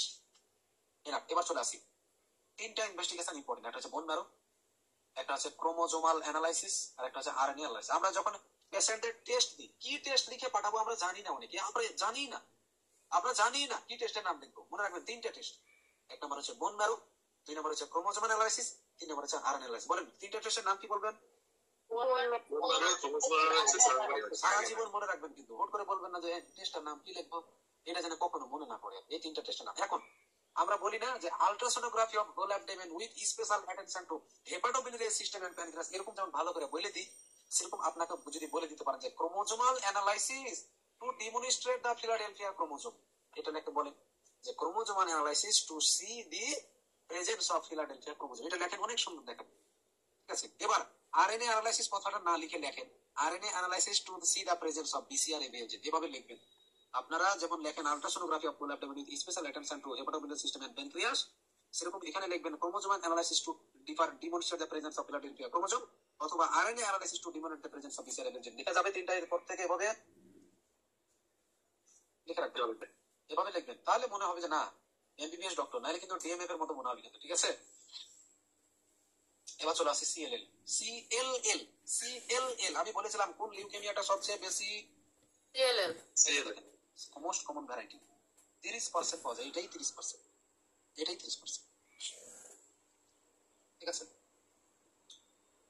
Over expression of BCL2, mutation in TP53, very very important.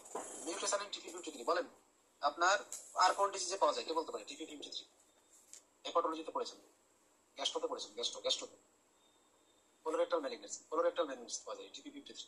এরপরে BCL2 মনে রাখবেন।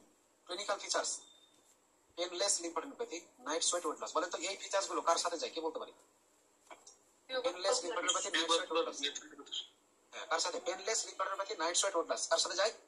টিউবারকুলোসিস। আর কার সাথে যায়? লিম্ফোমা। এক্সিলেন্ট, ট্যালেন্ট নাকি, অস্থির দেখেন নামটা, এর নামটা কি বলেন তো? ক্রনিক লিম্ফোসাইটিক, নামটা বলে দিচ্ছে লিম্ফোসাইটিক। কেন লিম্ফোসাইটিক? কারণ আমি বলেছি লিম্ফয়েড অর্গান ইনভলভিং করে লিম্ফোসাইটের পরিমাণটা বেড়ে যায়। এজন্য দেখেন এখানে লিম্ফোসাইটের পরিমাণটা অনেক বেশি। যদি কোনো লিউকেমিয়াতে লিম্ফোসাইটের পরিমাণ বেশি, বললো যে 5 লাখ, 2 লাখ, 1 লাখ, ডায়াগনোসিস কি সিএলএল, আর কিছু দেখা লাগবে না। অস্বাভাবিক বেশি, ডায়াগনোসিস সিএলএল। প্রথম কথা বললাম অ্যাকিউট লিউকেমিয়া মানে কি বললাম? প্যানসাইটোপেনিয়া অথবা মানে বললাম ডব্লিউবিসি অস্বাভাবিক বেশি, প্লেটলেট অস্বাভাবিক বেশি, নিউট্রোফিলটা অস্বাভাবিক বেশি, আর ব্লাড ফিল্মে ফুল রেঞ্জ গ্রানুলোসাইট। আর সিএলএল মানে বললাম লিম্ফোসাইটে অস্বাভাবিক বেশি, মনে থাকবে। এই তো হচ্ছে সিএল, সিম্পল জিনিস। আর সেটা লিম্ফোমার মতো ফিচার্স পাওয়া যাবে, লিম্ফোমার মতো ফিচার্স, আর লিম্ফোসাইট অনেক বেশি। এখানে বলে WBC কাউন্ট বাড়বে না, শুধু লিম্ফোসাইট বাড়বে। হ্যাঁ শুধু লিম্ফোসাইটটা বাড়ে, শুধু লিম্ফোসাইটটা বাড়ে।